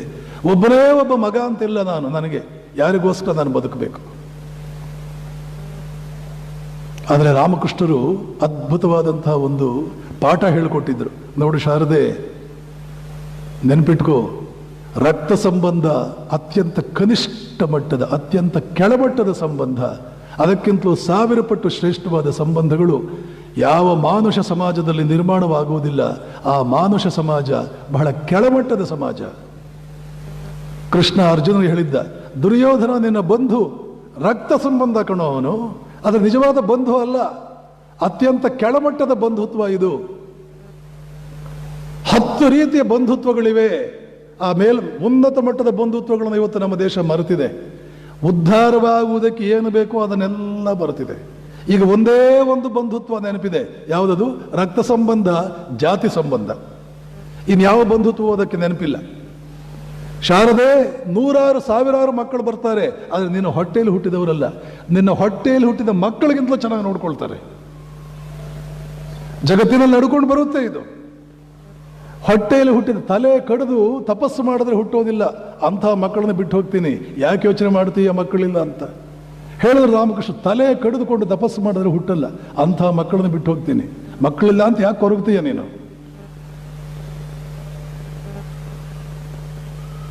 ಹೀಗೆ ವಿಚಾರ ಮಾಡ್ತಾ ಬಂದರೆ ಶಾರದಾ ಮಾತೆಯ ಜೀವನ ಅತ್ಯಂತ ಇವತ್ತಿನ ಸನ್ನಿವೇಶಕ್ಕೆ ನಮಗೆ ಪ್ರಸ್ತುತವಾಗುವಂತಹ ಹಲವಾರು ಅಂಶಗಳು ನಮಗೆ ಗೊತ್ತಾಗುತ್ತೆ. ಮನುಷ್ಯನಾದವನು 1000 ರೀತಿಯಲ್ಲಿ ಸುಖ ಪಡಬಹುದು. ನೆನ್ನೆ ಪ್ರಾರಂಭ ಮಾಡಿದ್ದೆ ನಾನು ಹಾಗೆ. ಕೆಲವರಿಗೆ ಕೂದಲು ಹೇಗೋ ಇಟ್ಕೊಳ್ಳೋದು ಒಂದು ಸುಖ, ಕೆಲವರಿಗೆ ಬಟ್ಟೆ ಹೇಗೋ ಇಟ್ಕೊಳ್ಳೋದು ಸುಖ. 1000 ರೀತಿಯಲ್ಲಿ ಸುಖ ಪಡಬಹುದು. ಆದರೆ ಅವನದೆಲ್ಲ ತಿಳ್ಕೋಬೇಕು, ಆ ರಹಸ್ಯಗಳನ್ನು ತಿಳ್ಕೊಳ್ಬೇಕು. ಕೇವಲ ಮೃದುವಾದ್ರಲ್ಲಿ ಸುಖ ಇದೆ ಅಂತಲ್ಲ, ಭಯಾನಕವಾದ್ರಲ್ಲಿ ಸುಖ ಇದೆ, ಸ್ಮಶಾನದಲ್ಲಿ ಸುಖ ಇದೆ, ಮೃತ್ಯುವಿನಲ್ಲಿ ಸುಖ ಇದೆ, ಕಷ್ಟಗಳಲ್ಲಿ ಸುಖ ಇದೆ, ನಮ್ಮನ್ನು ನಾವು ಕಳ್ಕೊಳ್ಳೋದ್ರಲ್ಲೇ ಸುಖ ಇದೆ. ಹೀಗೂ ಕೂಡ ಸುಖ ಪಡೋದಕ್ಕೆ ದಾರಿ ಇದೆ ಅಂತ ಧೀರತೆಯ ಮಾರ್ಗ ದಿವ್ಯತ್ರೆಯರು ತೋರಿಸೋದಕ್ಕೆ ಬಂದಿತ್ತು. ಅದನ್ನು ತಿಳ್ಕೊಳ್ಳೋಣ. ಸ್ವಲ್ಪ ಮಟ್ಟಿಗೆ ಜೀವನದಲ್ಲಿ ಇನ್ನು ಮುಂದೆ ದೃಷ್ಟಿಕೋನಗಳನ್ನು ಬದಲಾವಣೆ ಮಾಡಿಕೊಳ್ಳೋಣ, ಸಿದ್ಧಾಂತಗಳನ್ನು ಬದಲಾವಣೆ ಮಾಡಿಕೊಳ್ಳೋಣ.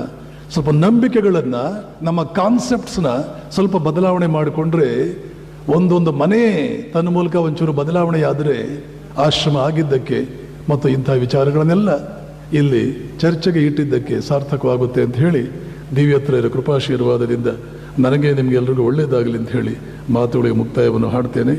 ಓಂ ತತ್ಸತ್. ಶ್ರೀರಾಮಕೃಷ್ಣಾರ್ಪಣಮಸ್ತು.